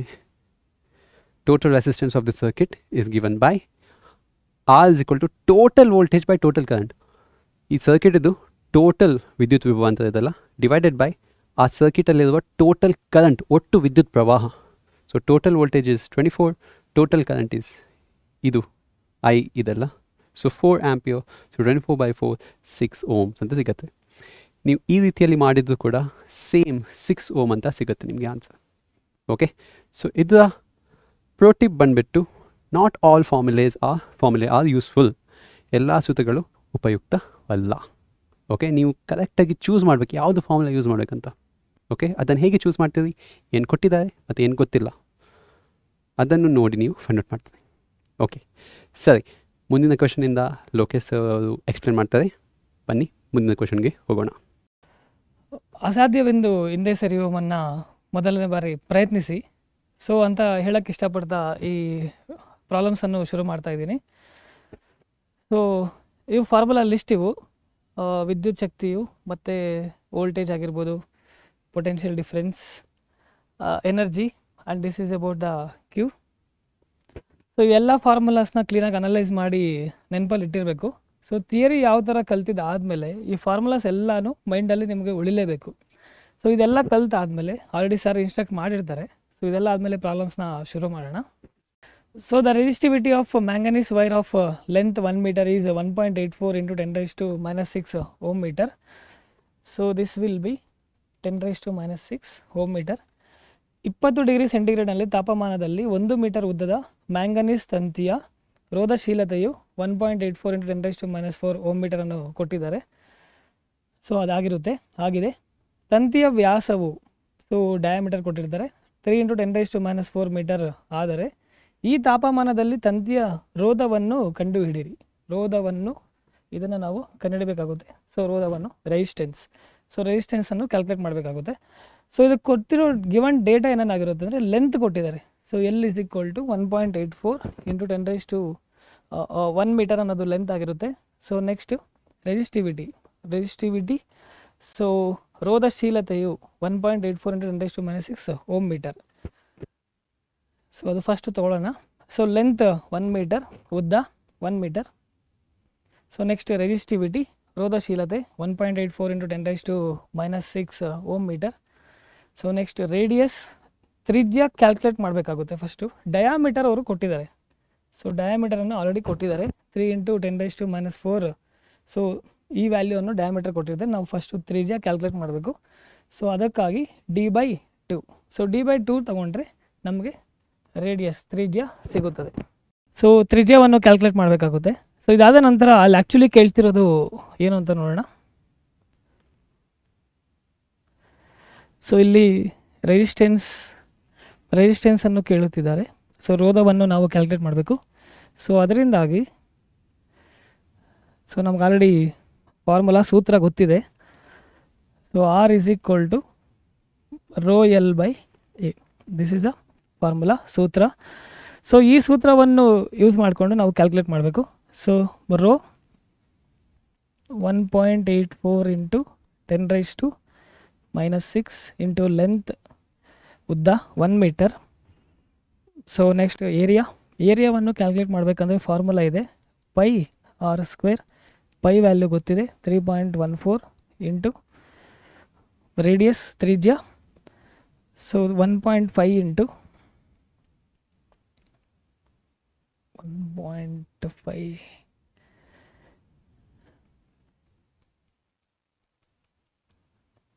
10⁻⁴ ಹೋಲ್ ಸ್ಕ್ವೇರ್. ಸೊ ಇದನ್ನು ಬೇಕಾದ್ರೆ ನೀವು ಏರಿಯಾನ ಕಂಪ್ಲೀಟ್ ಸಬ್ಸ್ಟಿಟ್ಯೂಟ್ ಮಾಡಿ ಬೇಕಾದ್ರೂ ಕ್ಯಾಲ್ಕುಲೇಟ್ ಮಾಡಬೇಕು. ಇಲ್ಲ ಅಂದರೆ ಏನೋ ಸಿಂಪ್ಲಿಫಿಕೇಷನ್ ಮಾಡೋಂಗಿದ್ರೆ ನಿಮ್ಗೆ ಈಸಿಯಾಗಿ ಬೇಕಾಗಿದ್ದರೆ ಇದನ್ನು ಸಿಂಪ್ಲಿಫೈ ಮಾಡಿ ನೆಕ್ಸ್ಟ್ ಬೇಕಾದ್ರೂ ಸಬ್ಸ್ಟಿಟ್ಯೂಟ್ ಮಾಡ್ಬೋದು. ಸೊ ನೋಡೋಣ, ಅದನ್ನೇ ಸಬ್ಸ್ಟಿಟ್ಯೂಟ್ ಮಾಡ್ತೀನಿ. 3.14 ಇಂಟು 1.5 ಇಂಟು 10⁻⁴ ಹೋಲ್ ಸ್ಕ್ವೇರ್. ಅಲ್ಲಿ ತೊಗೊಂಡ್ರೆ ಏರಿಯಾನೇ ಮತ್ತೆ ತೊಗೊತಿದ್ದೀನಿ. ಇದನ್ನು ಆದಷ್ಟು ಸಿಂಪ್ಲಿಫೈ ಮಾಡಿ, ಅಂದರೆ ಡೆಸಿಮಲ್ನೆಲ್ಲ ಶಿಫ್ಟ್ ಮಾಡಿ ಒಂದು ಫಾರ್ಮೇಟ್ಗೆ ತೊಗೊಂಬನ್ನಿ. ಇದಾದ ನಂತರ ನೀವು ಕ್ಯಾಲ್ಕುಲೇಟ್ ಮಾಡಬೇಕಾಗುತ್ತೆ. ಡಿವಿಷನ್ನು, ಮಲ್ಟಿಪ್ಲಿಕೇಶನ್ ಏನಿದ್ರೆ ಅದನ್ನು ಸಾಲ್ವ್ ಮಾಡಬೇಕು.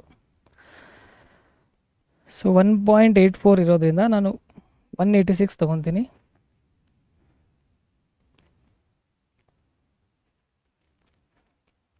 (184) ಇಂಟು 10 ಆಲ್ರೆಡಿ 2 ಡೆಸಿಮಲ್ಸ್ನ ಶಿಫ್ಟ್ ಮಾಡಿರೋದ್ರಿಂದ 10⁻⁻2 ಇಂಟು 10⁻⁻6 ಡಿವೈಡೆಡ್ ಬೈ 3.14 ಇದೆ.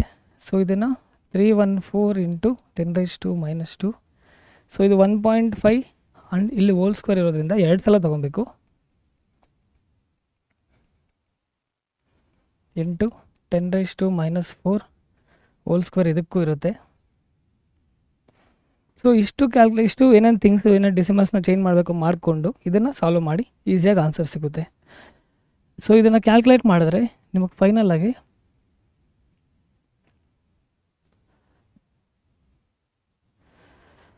ನೋಡ್ಬೋದು, ಅಲ್ಲಿ R = ρl/A ಫಾರ್ಮುಲಾ ಇರುತ್ತೆ. ಸೊ ನೆಕ್ಸ್ಟ್ ಸಬ್ಸ್ಟಿಟ್ಯೂಟ್ ಮಾಡೋದು ಇಲ್ಲಿವರೆಗೂ ಬಂದಿರುತ್ತೆ. ನೆಕ್ಸ್ಟ್ ಇದನ್ನು ಸಾಲ್ವ್ ಮಾಡಿದ್ರೆ ನಿಮಗೆ 26.02 ಓಮ್ ಅಷ್ಟು ಆನ್ಸರ್ ಬರುತ್ತೆ. ಸೊ ಇದನ್ನು ಕ್ಯಾಲ್ಕುಲೇಟ್ ಮಾಡಬೇಕಾದ್ರೆ ಏನೇನು ಡೆಸಿಮಲ್ ಇರುತ್ತೆ ಎಲ್ಲನೂ ಶಿಫ್ಟ್ ಮಾಡಿ ಕ್ಯಾಲ್ಕುಲೇಟ್ ಮಾಡಿ, ಈಸಿಯಾಗಿ ಆನ್ಸರ್ ಸಿಗುತ್ತೆ. ಇಲ್ಲ ಟೂಸ್ ಮೀನ್ಸ್ 2 1s ಕ್ಯಾನ್ಸಲ್ ಆಗೋಂಗಿದ್ರೆ ಕ್ಯಾನ್ಸಲ್ ಮಾಡಿ ಸಾಲ್ವ್ ಮಾಡಿ. ಸೊ ಮ್ಯಾಥಮೆಟಿಕಲ್ಸ್ ನೀವು ಸಾಲ್ವ್ ಮಾಡೇ ಕಲಿಬೇಕು. ಸೊ ಇಷ್ಟು ಆದ ನಂತರ will move on to the next one. So next problem ಹೋಗೋಣ. Solve a different problem fully then repeat. ಅಂದರೆ ಕಠಿಣ ಸಮಸ್ಯೆಯನ್ನು ಸಂಪೂರ್ಣವಾಗಿ ಪರಿಹರಿಸಿ ಪುನರಾವರ್ತಿಸಿ. ಸೊ ಏನೇನು ಸಾಲ್ವ್ ಮಾಡ್ತೀರೋ ಅದನ್ನು ಸಾಲ್ವ್ ಮಾಡಿದಾದಮೇಲೆ ಒಂದು ಸಲ ಕ್ಲೀನಾಗಿ ನೀವೇ ಅನಲೈಸ್ ಮಾಡಬೇಕು. ಸೊ ಅನಲೈಸ್ ಮಾಡಿದಾಗ ನೀವೇನೇನು ಸಾಲ್ವ್ ಮಾಡಿ ನಿಮಗೆ ಕ್ಲಾರಿಟಿ ಸಿಗುತ್ತೆ. ಸೊ ಸಬ್ಜೆಕ್ಟಿವ್ ಆಗಿ ನೀವು ಕಂಪ್ಲೀಟ್ ಆಗಬೇಕು ಅಂದರೆ ಸಾಲ್ವ್ ಮಾಡಿರೋದನ್ನ ನೀವೇ ಅನಲೈಸ್ ಮಾಡ್ತಾ ಹೋಗಬೇಕು. ಸೊ ಮುಂದಿನ ಸಮಸ್ಯೆ problem. A wire of given material having a length L and area of cross section A has a resistance of 4 ohm. Resistance ರೋಧ ಕೊಟ್ಟಿದ್ದಾರೆ. ಉದ್ದ 1 ಮತ್ತು ಅಡ್ಡ ಕೊಯ್ತ ಎ ಇರುವ ಒಂದು ವಾಹಕ ತಂತಿಯ ರೋಧವು 4 ಓಮ್ ಆಗಿದೆ. ಅದೇ ರೀತಿಯ ಇನ್ನೊಂದು ವಾಹಕ ತಂತಿಯ ಉದ್ದ L/2 ಮತ್ತು ಅದರ ಅಡ್ಡ ಕೊಯ್ತ 2a ಆದಾಗ ಅದರ ರೋಧವನ್ನು ಕಂಡುಹಿಡಿಯಿರಿ. ಸೊ ಕ್ವಶನ್ ಓದಿದಾದಮೇಲೆ ಅದರಲ್ಲಿ ಆ್ಯಕ್ಚುಲಿ ಏನೇನಿದೆ ಅಂದರೆ 2 ಥರ ಇದೆ. ಒಂದು ಲೆಂತು ಮೊದಲನೇದು ಎಲ್ ಅಂತ ತೊಗೊಂಡಿದ್ದಾರೆ ಮತ್ತು L/2 ತೊಗೊಂಡಿದ್ದಾರೆ. ಸೊ ಡಿವೈಡ್ ಮಾಡ್ತಿದ್ದಾರೆ. Next area. ಸೊ ಯಾವುದೇ ಒಂದು ಜಾಗ ತೊಗೊಂಡಾಗ ಅದು ಫಸ್ಟು ಎ ಅಂತಿರುತ್ತೆ. ನೆಕ್ಸ್ಟು ಅದೇ ಜಾಗನ ಅವರು ಡಬಲ್ ಮಾಡ್ತಿದ್ದಾರೆ, ಇನ್ಕ್ರೀಸ್ ಮಾಡ್ತಿದ್ದಾರೆ. ಸೊ ಅದರಿಂದಾಗಿ 2 ಸಪ್ರೇಟಾಗಿ ತೊಗೊಂಡು ಸಾಲ್ವ್ ಮಾಡಬೇಕು. ನಾರ್ಮಲ್ಲಾಗೆ ನಮಗೆ ಫಾರ್ಮುಲಾ ಇರೋದೇ R=ρl/a. ρl/a. ಬಟ್ ಲೆಂತ್ ಉದ್ದ ಅನ್ನೋದು ಫಸ್ಟು L1 ತೊಗೊಂಡಾಗ L ಅಂತಲೇ ಇದೆ. ಸೊ ಅದೇ ಟೈಮಲ್ಲಿ ಏರಿಯಾ ಅನ್ನೋದು ಏನೇ ತೊಗೊಂಡಿದ್ದಾನೆ, ಸೊ A1 ತೊಗೊಬೋದು. ನೆಕ್ಸ್ಟು ಲೆಂತ್ ಅಂದರೆ ಉದ್ದ ಚೇಂಜ್ ಮಾಡ್ತಿದ್ದಾರೆ. ಸೊ ಅದು L/2. ಸೊ ಅದೇ ರೀತಿ ಏರಿಯಾ ಏನು ಮಾಡ್ತಿದ್ದಾರೆ, ಏರಿಯಾ ಕೂಡ ಚೇಂಜ್ ಮಾಡ್ತಿದ್ದಾರೆ. So 2a. ಸೊ ಇಷ್ಟು ಕೊಟ್ಟಿರೋ ಇದು ಗಿವನ್ ಡೇಟಾಯಿಂದ ನಾವು ಸಾಲ್ವ್ ಮಾಡಬೇಕಾಗುತ್ತೆ. ಸೊ ಏನಾಗುತ್ತೆ ಅಂತ ನೋಡೋಣ.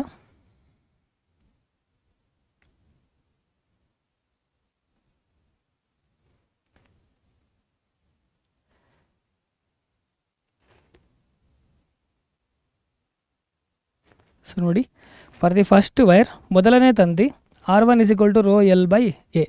ಅಂದರೆ ಆಲ್ರೆಡಿ ಹೇಳಿದ್ನಲ್ವಾ, L1 = L ತೊಗೊಳ್ಳಿ. ಏರಿಯಾ A1 = ನಾರ್ಮಲ್ ಏನೇ ತೊಗೊಂಡಿರಿ. ಸೊ ಅದು ಸಾಲ್ವ್ ಮಾಡಿದಾಗ ನಮಗೆ 4 ಓಮ್ ಸಿಕ್ಕಿರುತ್ತೆ. ಸೊ ನೆಕ್ಸ್ಟ್ ಅಂದರೆ ಇನ್ನೊಂದು ಎರಡನೇ ತಂತಿಗೆ ಸೊ ಏನೇನು ಚೇಂಜಸ್ ಆಗಿರುತ್ತೆ ಎರಡು ಅನಲೈಸ್ ಮಾಡಿಕೊಂಡು ಬರ್ಕೊಬೇಕಾಗುತ್ತೆ. ಅಲ್ಲೇನಿಲ್ಲ, ಲೆಂತ್ L2ನ L/2 ಮಾಡ್ತಿದ್ದಾರೆ, A2ನ 2a ಮಾಡ್ತಿದ್ದಾರೆ. ಎರಡನ್ನೂ ನಾರ್ಮಲ್ಲಾಗೆ ಫಾರ್ಮುಲಾದಲ್ಲಿ ಸಬ್ಸ್ಟಿಟ್ಯೂಟ್ ಮಾಡಬೇಕು. So R2 = L/2 / 2a. So ಇದನ್ನು ಆಲ್ರೆಡಿ ಕ್ಯಾಲ್ಕುಲೇಟ್ ಮಾಡಿದ್ರೆ ನಮಗೆ ಫೈನಲ್ ಆನ್ಸರನ್ನು ಸಿಗುತ್ತೆ. ನೀವು ಅದನ್ನೇನಾದರೂ ಡೌಟ್ ಇತ್ತು ಅಂದರೆ ಫಸ್ಟು R1ನ ಕ್ಯಾಲ್ಕುಲೇಟ್ ಮಾಡಿರ್ತೀರಾ. ಸೊ ನೆಕ್ಸ್ಟು R2ನೂ ಸಬ್ಸ್ಟಿಟ್ಯೂಟ್ ಮಾಡಿ ಕ್ಯಾಲ್ಕುಲೇಟ್ ಮಾಡಿ. ಇದು ಯಾವ ಥರ ಬೇಕಾದರೂ ಮಾಡ್ಬೋದು. ನಾರ್ಮಲಾಗೆ ನೀವು ಫಸ್ಟೇ ಬೇಕಾದ್ರೆ R1/R2ನ ತೊಗೊಳ್ಳಿ. ಸೊ ರೆಸಿಸ್ಟಿವಿಟಿ ಅಂದರೆ ರೋ ಬಗ್ಗೆ ಅವರು ಏನೂ ಮಾತಾಡ್ತಿಲ್ಲ. ಸೊ ಅದು ಹಂಗೆ ಕಾನ್ಸ್ಟೆಂಟ್ ಬೇಕಾದ್ರೂ ಉಳಿಸ್ಕೊಬೋದು. So rho L1 / A1 / next ಫಾರ್ಮುಲಾಗೆ L2/A2. ಅವರು L1 L2 ಏನೇನು ಕೊಟ್ಟಿದ್ದಾರೋ ತೊಗೊಳ್ಳಿ. ಸೊ ರೋ ಏನೂ ಮಾತಾಡ್ತಿಲ್ಲ ಅವರು. ಸೊ ಅದನ್ನು ನಾನು ಡೈರೆಕ್ಟಾಗಿ ಕ್ಯಾನ್ಸಲ್ ಮಾಡ್ಕೊತೀನಿ. ಸೊ L1 ಏನಾಗಿರುತ್ತೆ, L ಆಗಿರುತ್ತೆ. ಸೊ L / ಏರಿಯಾ A1 ಏನೇ ಕೊಟ್ಟಿದ್ದಾರೆ, ಸೊ ಏನೇ ತೊಗೊತೀನಿ. L2 ಏನು ಕೊಟ್ಟಿದ್ದಾರೆ, L/2 ಅಂದರೆ ಆಫ್ ಡಿಕ್ರೀಸ್ ಮಾಡ್ತಿದ್ದಾರೆ. ಓಲ್ / area A2 will be 2a. So ಇದನ್ನು ಸಬ್ಸ್ಟಿಟ್ಯೂಟ್ ಮಾಡ್ಕೊತೀನಿ. ಇದನ್ನು ಕ್ರಾಸ್ ಮೀನ್ಸ್ ನ್ಯೂಮರೇಟ್ರಿಗೆ ಹೆಂಗೆ ತೊಗೊಬೇಕು, ಮೇಲೆ ಹೆಂಗೆ ತೊಗೊಬೇಕು, ಕೆಳಗೆ ಹೆಂಗೆ ತೊಗೊಬೇಕು ಎಲ್ಲ ಗೊತ್ತಿರಬೇಕು. ಬಟ್ ಏನೇನು ಕ್ಯಾನ್ಸಲ್ ಆಗುತ್ತೆ ನೋಡೋಣ. L ಕ್ಯಾನ್ಸಲ್ ಆಗುತ್ತೆ, A ಕೂಡ ಕ್ಯಾನ್ಸಲ್ ಆಗುತ್ತೆ. ಈ 2 ಅನ್ನೋದು ಸೊ ಇದು ಮೇಲೆ ಹೋಗುತ್ತೆ, ಈ 2 ಕೂಡ ಮೇಲೆ ಹೋಗುತ್ತೆ. ಸೊ ಫೈನಲಿ ನಮಗೆ 2 × 2 ಅಂದಾಗ 4 ಸಿಗುತ್ತೆ. ಸೊ R1 ಸೊ ನಮಗೆ R2 ಆ ಕಡೆ ಕಳಿಸಿದಾಗ R1 = 4R2. So R1 = 4R2. So ಇದೇ ಆನ್ಸರೇ ಬಂದಿರುತ್ತೆ. ಸೊ R2 ಅನ್ನೋ ವ್ಯಾಲ್ಯೂ ಕೊಟ್ಟಿದ್ರೆ ನಾವು ಈಸಿಯಾಗಿ ಸಾಲ್ವ್ ಮಾಡ್ಬೋದು. But resistance of 4 ohm so already ಕೊಟ್ಟಿರೋದ್ರಿಂದ ನಮಗೆ R2 = 1 ಓಮ್. ಸೊ ಈ ಥರ ನಾವು ಕ್ಲೀನಾಗಿ ಸಾಲ್ವ್ ಮಾಡ್ಕೊಬೇಕು. ಸೊ ಅಂಡರ್ಸ್ಟ್ಯಾಂಡ್ ದ ಫಾರ್ಮುಲಾ, ಸೂತ್ರವನ್ನು ಅರ್ಥ ಮಾಡಿಕೊಳ್ಳಿ. ಸೊ ಸೂತ್ರ ಸೂತ್ರ ನಿಮ್ಗೆ ಆಲ್ರೆಡಿ ಗೊತ್ತಿರುತ್ತಿದ್ದು R1 = ρ L/A. ಬಟ್ ಇಲ್ಲಿ ಸಿಚುವೇಶನ್ ಕೊಟ್ಟಿರೋದ್ರೆ ಯಾವ ಥರ ಅನಲೈಸ್ ಮಾಡಿ ನೀವು ಡಿಫ್ರೆಂಟಾಗಿ ತೊಗೊಂಡು ಸಾಲ್ವ್ ಮಾಡಬೇಕು. ಸೊ ಅದನ್ನು ಕ್ಲೀನಾಗಿ ಅನಲೈಸ್ ಮಾಡಿ ಸಾಲ್ವ್ ಮಾಡಿ. ಸೊ ಮುಂದಿನ ಸಮಸ್ಯೆಗೆ ಹೋಗೋಣ. So when a 12-volt battery is connected across an unknown resistor, there is a current of 2.5 milliampere in the circuit. So find the value of the resistance of the resistor. So 12-volt ಬ್ಯಾಟ್ರಿಯನ್ನು ಒಂದು ರೋಧಕದ ಜೊತೆ ಸಂಪರ್ಕಿಸಿದಾಗ ಅದರಲ್ಲಿನ ವಿದ್ಯುತ್ ಪ್ರವಾಹವು 2.5 milliampere ಆಗಿರುತ್ತದೆ. ನೋಡಿ, milli, micro, nano ಈ ಥರ ಎಲ್ಲ ಕೊಟ್ಟರೆ ಆ ವ್ಯಾಲ್ಯೂಗಳನ್ನ ನಿಮಗೆ ಕರೆಕ್ಟಾಗಿ ಗೊತ್ತಿರಬೇಕು. ಬ್ಯಾಟ್ರಿ ಏನು ಕೊಟ್ಟಿದ್ದಾರೆ ಅಂದರೆ 12 ವೋಲ್ಟ್, V = 12 ವೋಲ್ಟ್ ಇದು ಕೊಟ್ಟಿದ್ದಾರೆ. ನೆಕ್ಸ್ಟು ಕರೆಂಟ್ ಎಷ್ಟು ಪಾಸ್ ಆಗ್ತದೆ ಒಂದು ಮಂಡಲದಲ್ಲಿ, ಸರ್ಕ್ಯೂಟಲ್ಲಿ ಮಂಡಲದಲ್ಲಿ ಎಷ್ಟು ಪಾಸ್ ಆಗ್ತಿದೆ ಅಂದರೆ 2.5. So I = 2.5 milliampere. ಈ ಮಿಲಿ ಅನ್ನೋದನ್ನು ನಾವು ಸಬ್ಸ್ಟಿಟ್ಯೂಟ್ ಮಾಡ್ಕೊಬೇಕು. ನೋಡಿ, 2.5 / 1000 ಅಂತ ಬೇಕಾದ್ರೂ ಬರ್ಕೊಬೋದು. ಇಲ್ಲಾಂದರೆ ಮಿಲಿ ಅನ್ನೋದನ್ನು 2.5 × 10⁻³ ಆಂಪಿಯರ್ ಬೇಕಾದರೂ ಬರ್ಕೊಬೋದು. So find the value of the resistance of the resistor. So value of the ರೆಸಿಸ್ಟರ್ನ ನಾವು ಕ್ಯಾಲ್ಕುಲೇಟ್ ಮಾಡಬೇಕಾಗುತ್ತೆ. ರೆಸಿಸ್ಟರ್ ಅಂದಾಗ R = ನಮಗೆ ಓಮ್ಸ್ ಲಾ ಗೊತ್ತಿರುತ್ತೆ, V = IR ಓಮ್ಸ್ ಲಾ ಇಂದ. ಸೊ R ಅಂದರೆ R ಕ್ಯಾಲ್ಕುಲೇಟ್ ಮಾಡಬೇಕು ಅಂದರೆ V/I. ಸೊ ಕೊಟ್ಟಿರೋ ಗಿವನ್ ಡೇಟನ್ನು ಸಬ್ಸ್ಟಿಟ್ಯೂಟ್ ಮಾಡಿ ಕ್ಯಾಲ್ಕುಲೇಟ್ ಮಾಡಬೇಕಾಗುತ್ತೆ. ಸೊ ನೋಡಿ, V = 12 volt, I = 2.5 × 10⁻³ this is the milli. So after this ಅಂದರೆ ಆಮೇಲೆ R = V/I. ಸೊ ಇದನ್ನು ಸಬ್ಸ್ಟಿಟ್ಯೂಟ್ ಮಾಡಿಕೊಂಡಾಗ ನಮಗೆ 4800 ಅಂದರೆ 4800 ಓಮ್ ಅಷ್ಟು ವ್ಯಾಲ್ಯೂ ಬರುತ್ತೆ. ಸೊ ಇದಾದ ನಂತರ ಮುಂದಿನ ಸಮಸ್ಯೆ, ಕನ್ವರ್ಟ್ ಯೂನಿಟ್ಸ್ ವೆನ್ ನೀಡೆಡ್. ನೋಡಿ, ಇಲ್ಲಿ ಆಲ್ರೆಡಿ ನಾವು ಮಿಲಿ ಅನ್ನೋದನ್ನು ಕನ್ವರ್ಟ್ ಮಾಡ್ತಿದ್ದೀವಿ. ಫಸ್ಟು ನಾವು ಅನಲೈಸ್ ಮಾಡಬೇಕು, SI-ನಲ್ಲಿ ಕೊಟ್ಟಿದ್ದಾರೆ, CGS-ನಲ್ಲಿ ಕೊಟ್ಟಿದ್ದಾರೆ, ಚೆಕ್ ಮಾಡಬೇಕು. ಸೊ ಅದಕ್ಕೆ ಚೆಕ್ ಮಾಡಿಕೊಂಡು ನೆಕ್ಸ್ಟು ನಾವು SI-ನಲ್ಲಿದ್ದರೆ ನಾರ್ಮಲಾಗಿ ಅದು ಫಾರ್ಮುಲಾಗಿ ಸೂತ್ರಕ್ಕೆ ಸಬ್ಸ್ಟಿಟ್ಯೂಟ್ ಮಾಡಿ ಪ್ರೊಸೀಡ್ ಮಾಡ್ಕೊಂಡು ಹೋಗಬೇಕು. ಓಕೆ, ನೆಕ್ಸ್ಟ್ ಕ್ವಶನ್, ಮುಂದಿನ ಸಮಸ್ಯೆ. An electric heater of resistance 8 ohm draws 15 ampere from the service mains for 2 hours. Calculate the rate at which heat is developed in the heater. 8 ohm ರೋಧವನ್ನು ಹೊಂದಿರುವ electric heater ವಿದ್ಯುತ್ ಮೈನ್ನಿಂದ 2 ಗಂಟೆಗಳವರೆಗೂ 15 ampere ವಿದ್ಯುತ್ ಪ್ರವಾಹವನ್ನು ಪಡೆಯುತ್ತವೆ. Electric ಹೀಟರ್ನಲ್ಲಿ ಉತ್ಪತ್ತಿಯಾದ ಉಷ್ಣದ ದರವನ್ನು ಕಂಡುಹಿಡಿಯಿರಿ. ಸೊ ನಾವು ಎಷ್ಟು ರೇಟಲ್ಲಿ ಎಷ್ಟು ಡೆವಲಪ್ ಆಗಿದೆ, ಹೀಟ್ ಜನ್ರೇಟ್ ಆಗಿದೆ ಅಂತ ನಾವು ಕಂಡುಹಿಡಬೇಕಾಗುತ್ತೆ. ಸೊ ನಮ್ಗೆ ಆಲ್ರೆಡಿ ಫಾರ್ಮುಲಾ ಗೊತ್ತಿರುತ್ತೆ, H = I² RT. ಸೊ ಈ ಫಾರ್ಮುಲಾ ಯೂಸ್ ಮಾಡಿಕೊಂಡು ಕ್ಯಾಲ್ಕುಲೇಟ್ ಮಾಡಬೇಕು. ಈ ಫಾರ್ಮುಲಾ ನಾರ್ಮಲಾಗೆ ಒಂದೇ ಫಾರ್ಮುಲಾ ಇರೋದು, H = I² RT. ಮೀನ್ಸ್ ಹೆಂಗಿರುತ್ತೆ ಅಂದರೆ ವಿ ಟರ್ಮ್ಸಲ್ಲಿದೆಯಾ, I ಟರ್ಮ್ಸಲ್ಲಿದೆಯಾ, R ಟರ್ಮ್ಸಲ್ಲಿದೆಯಾ ಅಂತ ಗಿವನ್ ಡೇಟಾಯಿಂದ ಅನಲೈಸ್ ಮಾಡಿ ಸೊ ಈ ಫಾರ್ಮುಲಾ ತೊಗೊಬೇಕಾಗುತ್ತೆ. ಸೊ ಕೊಟ್ಟಿರೋದು ಏನೇನು ಕೊಟ್ಟಿದ್ದಾರೆ ಅಂದರೆ R = 8 ohm, R = resistance 8 ohm ಕೊಟ್ಟಿದ್ದಾರೆ. ಸೊ ರೋಧ 8 ohm ಕೊಟ್ಟಿದ್ದಾರೆ. ಸೊ ನೆಕ್ಸ್ಟ್ ಕರೆಂಟ್ ಎಷ್ಟು ಪಾಸ್ ಆಗ್ತಿದೆ, ವಿದ್ಯುತ್ ಶಕ್ತಿ ಎಷ್ಟು ಪಾಸ್ ಆಗ್ತಿದೆ ಅಂದಾಗ 15 ಆಂಪಿಯರ್. ಸೊ 15 ಆಂಪಿಯರ್ ಕೊಟ್ಟಿದ್ದಾರೆ, ಅದನ್ನು ತೊಗೊತಿದ್ದಾರೆ. ನೆಕ್ಸ್ಟ್ ಟೈಮ್ ಸಮಯ 2 hours. ಸೊ ಹವರ್ಸ್ನ ನಾವು ಕನ್ವರ್ಟ್ ಮಾಡಬೇಕು ಸೆಕೆಂಡ್ಸ್ಗೆ. 1 hour = 60 minutes, 1 minute = 60 seconds. So ಈ ಥರ ಫುಲ್ಲು ಕನ್ವರ್ಟ್ ಮಾಡಿದಾದಮೇಲೆ ಟೋಟಲ್ 1 hour = 3600 ಅಂದರೆ 3600 ಸೆಕೆಂಡ್ಸ್. ಸೊ ಇದಕ್ಕೆ ಕನ್ವರ್ಟ್ ಮಾಡೋಕ್ಕೆ 2 ಮಲ್ಟಿಪ್ಲೈ ಮಾಡಿಕೊಂಡ್ರೆ ನಮಗೆ 7200 ಸೆಕೆಂಡ್ಸ್ ಅಷ್ಟು ಬರುತ್ತೆ. ಸೊ ಹೀಟ್ ಡೆವಲಪ್ಡ್ ಅಂದಾಗ ಎಷ್ಟು ಉತ್ಪತ್ತಿಯಾದ ಉಷ್ಣದ ದರವನ್ನು ನಾವು ಕಂಡುಹಿಡಬೇಕು. So H = I² RT. So ಬಂದಿರೋ ವ್ಯಾಲ್ಯೂಸ್ ಗಿವನ್ ಡೇಟಾಯಿಂದ ಸಬ್ಸ್ಟಿಟ್ಯೂಟ್ ಮಾಡಿ. ಸೊ ಸಬ್ಸ್ಟಿಟ್ಯೂಟ್ ಮಾಡಿದ್ಮೇಲೆ ನಮಗೆ ಫೈನಲ್ ಆನ್ಸರ್ ಏನಿಲ್ಲ, ಜಸ್ಟ್ ನೋಡಿ ಕರೆಂಟ್ I ಅನ್ನೋದನ್ನು I² ಮಾಡ್ಕೋಬೇಕು, R ಅನ್ನೋದನ್ನು ಸಬ್ಸ್ಟಿಟ್ಯೂಟ್ ಮಾಡಿ 8, T ಅನ್ನೋದು 7200. ಎಲ್ಲ ಮಲ್ಟಿಪ್ಲಿಕೇಶನಲ್ಲಿದೆ, ಎಲ್ಲನೂ ಮಲ್ಟಿಪ್ಲಿಕೇಶನಲ್ಲಿದೆ. So rate of heat developed H/T is equal to I square R is equal to 15 square into 8 1800 watt. ಇಲ್ಲಿ ನೋಡ್ಬೋದು ಉತ್ಪತ್ತಿಯಾದ ಉಷ್ಣದ ದರ H/T that is I square RT. H/T ತೊಗೊತಿದ್ದಾರೆ. So we are taking H/T.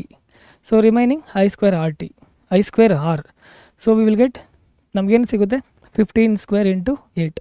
So just multiplication ಅಂದರೆ multiplication ಮಾಡಿದ್ರೆ ನಮಗೆ answer ಸಿಗುತ್ತೆ. So this is how we will solve the problem. ಈ ಥರ ಸಮಸ್ಯೆಯನ್ನು ಸಾಲ್ವ್ ಮಾಡ್ಕೋಬೇಕು. So read the question properly, ಪ್ರಶ್ನೆಯನ್ನು ಸರಿಯಾಗಿ ಓದಿ. ಇದರಲ್ಲಿ ಯಾಕೆ ಮೇಜರಾಗಿ ಈ ಟಿಪ್ ಕೊಡ್ತಿದ್ದಾರೆ ಅಂದರೆ ಮೇ ಬಿ ಇಲ್ಲಿ ನೋಡಿ ಡೇಟಾ ತುಂಬ ಜಾಸ್ತಿ ಇದೆ. ಸೊ ನೀವು ತೊಗೊಬೇಕಾಗಿರೋ ಕ್ವಶನಲ್ಲಿ ಡೇಟಾ ತುಂಬ ಜಾಸ್ತಿ ಇರೋದ್ರಿಂದ ಕ್ವಶನ್ನು ಒಂದು ಸಲ ಅರ್ಥ ಆಗಿಲ್ಲ ಅಂದರೆ 2-3 ಸಲ ಓದಬೇಕಾಗುತ್ತೆ. ಕೆಲವು ಸಲ ಎಕ್ಸಾಮ್ ಟೈಮಲ್ಲಿ ಏನು ಮಾಡ್ತಾರೆ, ನಿಮ್ಗೆ ಸಿಮಿಲರ್ ಪ್ರಾಬ್ಲಮ್ ಬಂದಿರಲ್ಲ. ಸೊ ಇಷ್ಟು ಪ್ರಾಬ್ಲಮ್ಸ್ನ ಸಾಲ್ವ್ ಮಾಡಿರೋದ್ರಿಂದ ಅದನ್ನು ನಿಮ್ಗೆ ಎಬಿಲಿಟಿ ಬರುತ್ತೆ.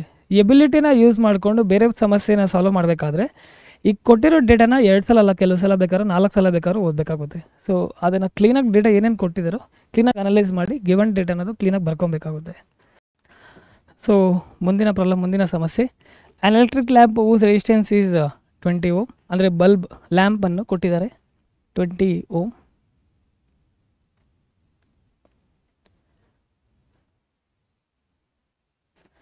ಸೊ 20 ಓಮ್ ಕೊಟ್ಟಿದ್ದಾರೆ. Next and a conductor of 4 ohm. So conductor they are giving 4 ohm. Resistance are connected to a 6 volt battery ಕೊಟ್ಟಿದ್ದಾರೆ 6 ವೋಲ್ಟ್. ಸೊ 20 ಓಮ್ ರೋಧ ಹೊಂದಿರುವ ಒಂದು ವಿದ್ಯುತ್ ದೀಪ ಮತ್ತು 4 ಓಮ್ ರೋಧವನ್ನು ಹೊಂದಿರುವ ವಾಹಕವನ್ನು 6 ವೋಲ್ಟ್ನ ಶುಷ್ಕ ಕೋಶಕ್ಕೆ ಜೋಡಿಸಿದೆ. ಸೊ ಕೊಟ್ಟಿರೋ ಡೇಟಾಯಿಂದ ಕ್ಲೀನಾಗಿ ಅನಲೈಸ್ ಮಾಡಿ ಮಂಡಲವನ್ನು ಕ್ಲೀನಾಗಿ ಬರ್ಕೊಬೇಕು. ಸೊ ಮಂಡಲ ಅನ್ನೋದು ಕ್ಲೀನಾಗಿ ಬರ್ಕೊಂಡಾಗ ನಿಮಗೆ ಪ್ರಾಬ್ಲಮ್ ಸಾಲ್ವ್ ಮಾಡೋಕ್ಕಾಗಿ, ಸಮಸ್ಯೆ ಸಾಲ್ವ್ ಮಾಡೋಕ್ಕಾಗಿ ಈಸಿ ಆಗುತ್ತೆ. ಸೊ ಅದರಿಂದಾಗಿ ಸೊ ಇದು ಮಂಡಲ ಇರುತ್ತೆ. ಅವ್ರು ಫಸ್ಟ್ ಏನು ಕೇಳ್ತಿದ್ದಾರೆ, total resistance of the circuit ಅಂದರೆ ಮಂಡಲದ ಒಟ್ಟು ರೋಧ. ಸೊ ಈ ಮಂಡಲದಲ್ಲಿ ಒಟ್ಟು ರೋಧ ಎಷ್ಟು ಅಂತ ಕ್ಯಾಲ್ಕುಲೇಟ್ ಮಾಡಬೇಕು. ನೋಡಿ ಬಲ್ಬ್, ಈ ಥರ ಬಲ್ಬ್ ಕೂಡ ಅದಕ್ಕೂ ಕೂಡ ಒಂದು ರೋಧ ಇರುತ್ತೆ. ಸೊ ಅದು ಎಷ್ಟು ವ್ಯಾಲ್ಯೂ ಕೊಟ್ಟಿದ್ದಾರೆ ಅಂದರೆ electric lamp whose resistance is 20 ohm. So ಇದಕ್ಕೆ 20 ಓಮ್ ಅಂತ ಇದೆ. ಸೊ ಇದು ಮಂಡಲದ ಒಟ್ಟು ರೋಧ. ಇಲ್ಲಿ ನೋಡಿರ್ಬೋದು ಎಲ್ಲ ಒಂದೇ ಲೈನಲ್ಲಿರೋದ್ರಿಂದ ಇದು ಸೀರೀಸಲ್ಲಿರುತ್ತೆ. ಸೊ ನಮ್ಗೆ ಆಲ್ರೆಡಿ ಫಾರ್ಮುಲಾ ಗೊತ್ತಿದೆ. ಇದನ್ನು ನಾವು R1 ಅಂತ ತೊಗೊಬೋದು, ಇದನ್ನು ಬೇಕಾದ್ರೆ R2 ಅಂತ ತೊಗೊಬೋದು. ಸೊ ಕೊಟ್ಟಿರೋ ಸಮಸ್ಯೆಯಲ್ಲಿ ಗಿವನ್ ಡೇಟಾನು ಫಸ್ಟು ಕ್ಲೀನಾಗಿ ಬರ್ಕೊಂಡ್ಲೇಬೇಕು. So this is the R1 4 ohm. Next ಇನ್ನೊಂದು R2, ಇದನ್ನು ಕ್ಲೀನಾಗಿ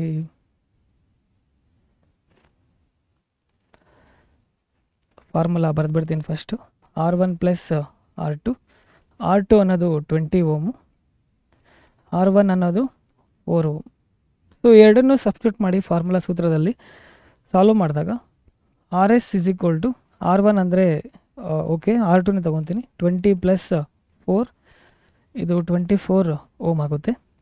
ಸೊ ಇದು ಟೋಟಲ್ ರೆಸಿಸ್ಟೆನ್ಸ್ ಫಸ್ಟ್ ಒನ್ನ ಕ್ಯಾಲ್ಕುಲೇಟ್ ಮಾಡಿದ್ದೀವಿ.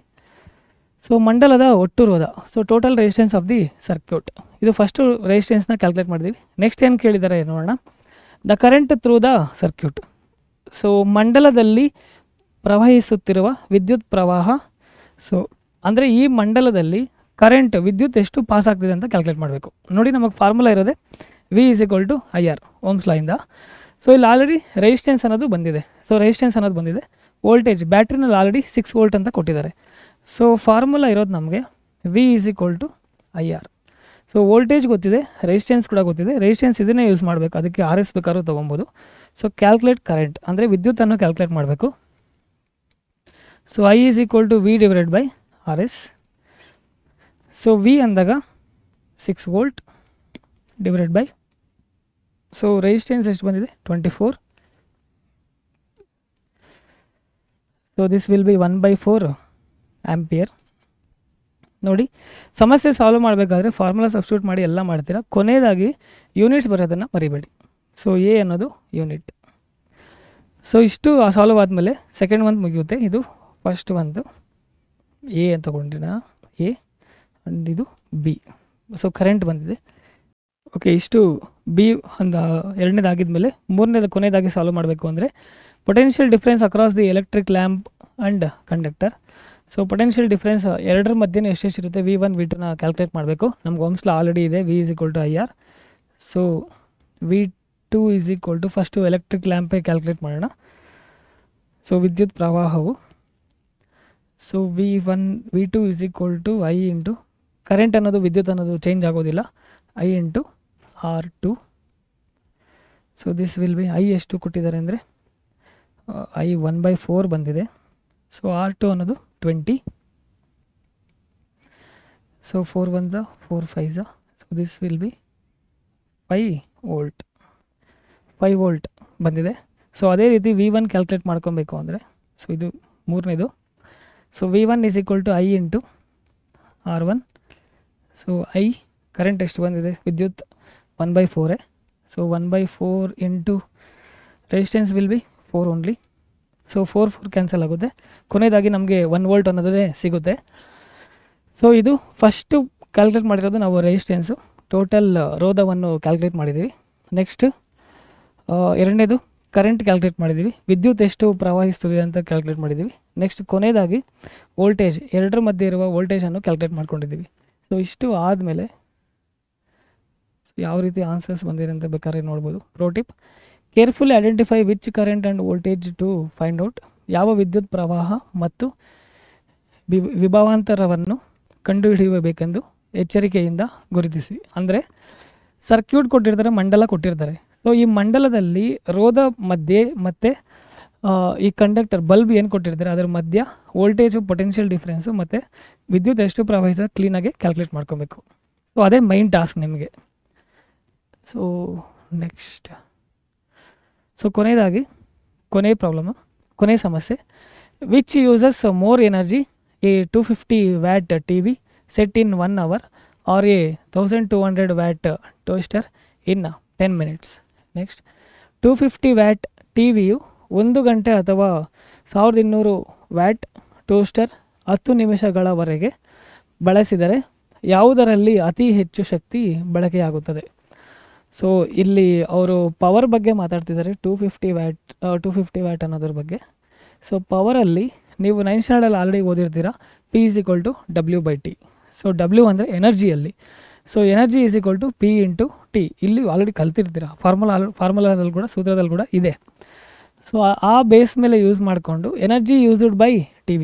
ಫಸ್ಟ್ TVಯಲ್ಲಿ ಬಳಕೆಯಾದ ಶಕ್ತಿ, TV ಎಷ್ಟು ಎನರ್ಜಿ ಕನ್ಸ್ಯೂಮ್ ಆಗ್ತಿದೆ, ಎಷ್ಟು ಎನರ್ಜಿ ಬಳಸ್ಕೊತಿದೆ, ಅದನ್ನು ಫಸ್ಟ್ ಕ್ಯಾಲ್ಕುಲೇಟ್ ಮಾಡಬೇಕು. ಸೊ ಈ ಫಾರ್ಮುಲಾ ತಗೊಳ್ಳಿ, P × T. P power. So power ಎಷ್ಟು ಕೊಟ್ಟಿದ್ದಾರೆ, 250. TVನಲ್ಲಿ ಪ್ರವಹಿಸ್ತಿರೋದು.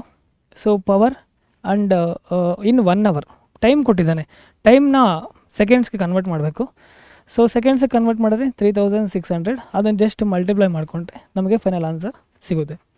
ಇದನ್ನು ಬೇಕಾದ್ರೆ 10 ಪವರ್ 1 2 3 4 5 10 ಪವರ್ 5 ಬೇಕಾದ್ರೆ ತೊಗೊಬೋದು, 9 × 10 ಪವರ್ 5. ಸೊ ಇಷ್ಟು ಬಂದಾದಮೇಲೆ ನೆಕ್ಸ್ಟು ಟೋಸ್ಟರಲ್ಲಿ ಎಷ್ಟು ಬರುತ್ತೆ, ಜೌಲ್ಸಲ್ಲೇ ಇಟ್ಕೊಬೇಕು. ಜೌಲ್ಸಲ್ಲೇ ಕ್ಯಾಲ್ಕುಲೇಟ್ ಮಾಡ್ತಿರೋದನ್ನ ಜೌಲ್ಸಲ್ಲೇ ಇಡಬೇಕು. ಸೊ ಎನರ್ಜಿ ಕ್ಯಾಲ್ಕುಲೇಟ್ ಮಾಡ್ತಿರೋದು ಜೌಲ್ಸಲ್ಲೇ. So next, energy used by toaster.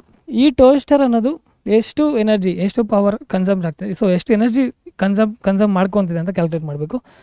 ಟೋಸ್ಟರಲ್ಲಿ ಬಳಕೆಯಾದ Shakti, ಟೋಸ್ಟರಲ್ಲಿ power ಎಷ್ಟು ಕೊಟ್ಟಿದ್ದಾನೆ, 1200 ವ್ಯಾಟ್. ನೆಕ್ಸ್ಟು ಎಷ್ಟು 10 minutes, ಮಿನಿಟ್ಸಲ್ಲಿ ಮಾತ್ರ ಕೊಟ್ಟಿದ್ದಾನೆ 10 minutes. ಮಿನಿಟ್ಸ್ನ ಸೆಕೆಂಡ್ಸ್ ಕನ್ವರ್ಟ್ ಮಾಡಿದ್ರೆ 10 × 60. ಸೊ ಇದನ್ನು ಮಲ್ಟಿಪ್ಲೈ ಮಾಡಿಕೊಂಡಾಗ 72. Okay, 4 zeros are there. So ನೀವೇನು ತೊಗೊಬೋದು, 72 × 10 ಪವರ್ 4. ಸೊ ಎರಡನ್ನೂ ಕಂಪೇರ್ ಮಾಡಿಕೊಂಡಾಗ ನಮ್ಗೆ ಯಾವ್ದು ಜಾಸ್ತಿ ಇದೆ ಅಂತ ಈಸಿಯಾಗಿ ಗೊತ್ತಾಗೋಗುತ್ತೆ. So TV uses more energy ಅಂದರೆ ಇಲ್ಲಿ ನೋಡ್ಬೋದು 1 2 3 4 5 ಇರುತ್ತೆ, 5 zeros. ಬಟ್ ಇಲ್ಲಿ ಆಲ್ರೆಡಿ 72. ಓಕೆ, ಕನ್ಸಿಡರ್ 2 ಡೆಸಿಮಲ್ಸ್ ಅಂದರೆ 2 ನಂಬರ್ ಮಾತ್ರ ತೊಗೊಳ್ಳೋಣ. ಸೊ ಇದು 90, ಇದು 72. ಸೊ 90 ಅನ್ನೋದು ಜಾಸ್ತಿ ಆಗಿರೋದ್ರಿಂದ TV uses more energy. TV ಅನ್ನೋದು ಪವರ್ ಜಾಸ್ತಿ, ಮೀನ್ಸ್ ಎನರ್ಜಿನ ಜಾಸ್ತಿ ಕನ್ಸಮ್ ಮಾಡ್ಕೊತಿದೆ. So like this we can conclude. So pro tip: there are many ways to solve the problem, choose the easiest. ಸಮಸ್ಯೆಯನ್ನು ಪರಿಹರಿಸಲು ಹಲವು ಮಾರ್ಗಗಳಿವೆ, ಸುಲಭವಾದದನ್ನು ಆರಿಸಿ. ಅಂದರೆ ಒಂದು ಸಮಸ್ಯೆ ಕೊಟ್ಟಿರೋದನ್ನು ಬೇರೆ ಬೇರೆ ರೀತಿಯಾಗಿ ಸಾಲ್ವ್ ಮಾಡ್ಬೋದು. ಇದರಲ್ಲಿ ನಾನು ಯೂಸ್ ಮಾಡ್ಕೊಂಡಿರೋದು ಜೋಲ್ಸಲ್ಲೇ ಕನ್ವರ್ಟ್ ಮಾಡಿ ಸಾಲ್ವ್ ಮಾಡೋದಕ್ಕೆ. ಸೊ ನೀವು ಬೇಕಾದ್ರೆ ಕಿಲೋವ್ಯಾಟ್ ಹವರಲ್ಲಿ ಬೇಕಾದ್ರೂ ಬೇಸ್ ಮಾಡಿಕೊಂಡು ಸಾಲ್ವ್ ಮಾಡ್ಕೊಬೋದು. ಯಾವುದ್ರಲ್ಲಿ ಬೇಕಾದ್ರೂ ಯೂಸ್ ಮಾಡ್ಕೊಂಡು ಸಾಲ್ವ್ ಮಾಡೋದ್ರಿಂದ this is about the pro tip. So ಇಷ್ಟು 6 ಸಮಸ್ಯೆಗಳನ್ನು ಬಗೆಹರಿಸಿರೋದು ಒಂದು ಮಾರ್ಗ. ನೀವೇನು ಮಾಡಬೇಕು ಅಂದರೆ ಇದನ್ನು ಫಸ್ಟು ವೀಡಿಯೋನ ಕಂಪ್ಲೀಟ್ ನೋಡಿ ಅನಲೈಸ್ ಮಾಡಿ ಕ್ಲೀನಾಗಿ ಫಾರ್ಮುಲಾ ಲಿಸ್ಟನ್ನು ಕಲಿಬೇಕು. ಇದನ್ನು ಸಾಲ್ವ್ ನೀವೇ ಮಾಡಬೇಕು. ನೀವೇ ಸಾಲ್ವ್ ಮಾಡಿದಾಗೆ ನಿಮಗೆ ಪ್ರಾಕ್ಟೀಸ್ ಆಗುತ್ತೆ, ನೀವೇ ಎಕ್ಸಾಮಲ್ಲಿ ಬರೀತೀರಾ. ಸೊ ನೀವು ಪ್ರಾಕ್ಟೀಸ್ ಅನ್ನೋದಿಲ್ಲ ಅಂದರೆ ಎಕ್ಸಾಮಲ್ಲಿ ಮತ್ತೆ ಲ್ಯಾಗ್ ಆಗುತ್ತೆ, ನೀವು ಏನೇ ಸಮಸ್ಯೆನ ಸಾಲ್ವ್ ಮಾಡೋಕ್ಕೆ ಬಗೆಹರಿಸಲು ತುಂಬ ಕಷ್ಟ ಆಗುತ್ತೆ. ಸೊ ಅದರಿಂದಾಗಿ ಇದೇ ರೀತಿ ಬೇರೆ ಬೇರೆ ಪ್ರಾಬ್ಲಮ್ಸ್ನು ತಗೊಂಡು ಸಾಲ್ವ್ ಮಾಡಬೇಕು. ಡೌಟ್ಸ್ ಇದ್ದಾಗ ಕಮೆಂಟ್ ಸೆಕ್ಷನಲ್ಲಿ ಮೆನ್ಷನ್ ಮಾಡಬೇಕು. ಈ ವಿಡಿಯೋ ಇಷ್ಟ ಆಗಿದ್ದಲ್ಲಿ ನೀವು ಲೈಕ್ ಮಾಡಿ ಸಬ್ಸ್ಕ್ರೈಬ್ ಕೂಡ ಮಾಡಬೇಕು. ಇದರಿಂದಾಗಿ ಏನಾದರೂ ನಾನು ಎಕ್ಸ್ಪ್ಲೇನ್ ಮಾಡಿದ್ರೆ ನಿಮ್ಗೆ ಏನಾದರೂ ಇಂಪ್ರೂವ್ಮೆಂಟ್ಸ್ ಬೇಕು ಅಂದಾಗ ನೀವು ಕಮೆಂಟ್ ಸೆಕ್ಷನಲ್ಲಿ ಮೆನ್ಷನ್ ಮಾಡೋದನ್ನು ಮರಿಬೇಡಿ. ವಿಡಿಯೋ ಇಷ್ಟ ಆಗಿದ್ರೆ, ಪ್ರಾಬ್ಲಮ್ ಸಾಲ್ವ್ ಮೆಥಡ್ ಇಷ್ಟ ಆಗಿದ್ರೆ ಲೈಕ್ ಮಾಡಿ, ಕಮೆಂಟ್ಸಲ್ಲಿ ಮೆನ್ಷನ್ ಮಾಡೋದನ್ನು ಮರಿಬೇಡಿ. ಸೊ ಸಬ್ಸ್ಕ್ರೈಬ್ ಖಂಡಿತ ಮಾಡ್ತೀರಾ ಅಂತ ತಿಳ್ಕೊಂಡು ಈ ವಿಡಿಯೋವನ್ನು ಎಂಡ್ ಮಾಡ್ತಿದ್ದೀನಿ.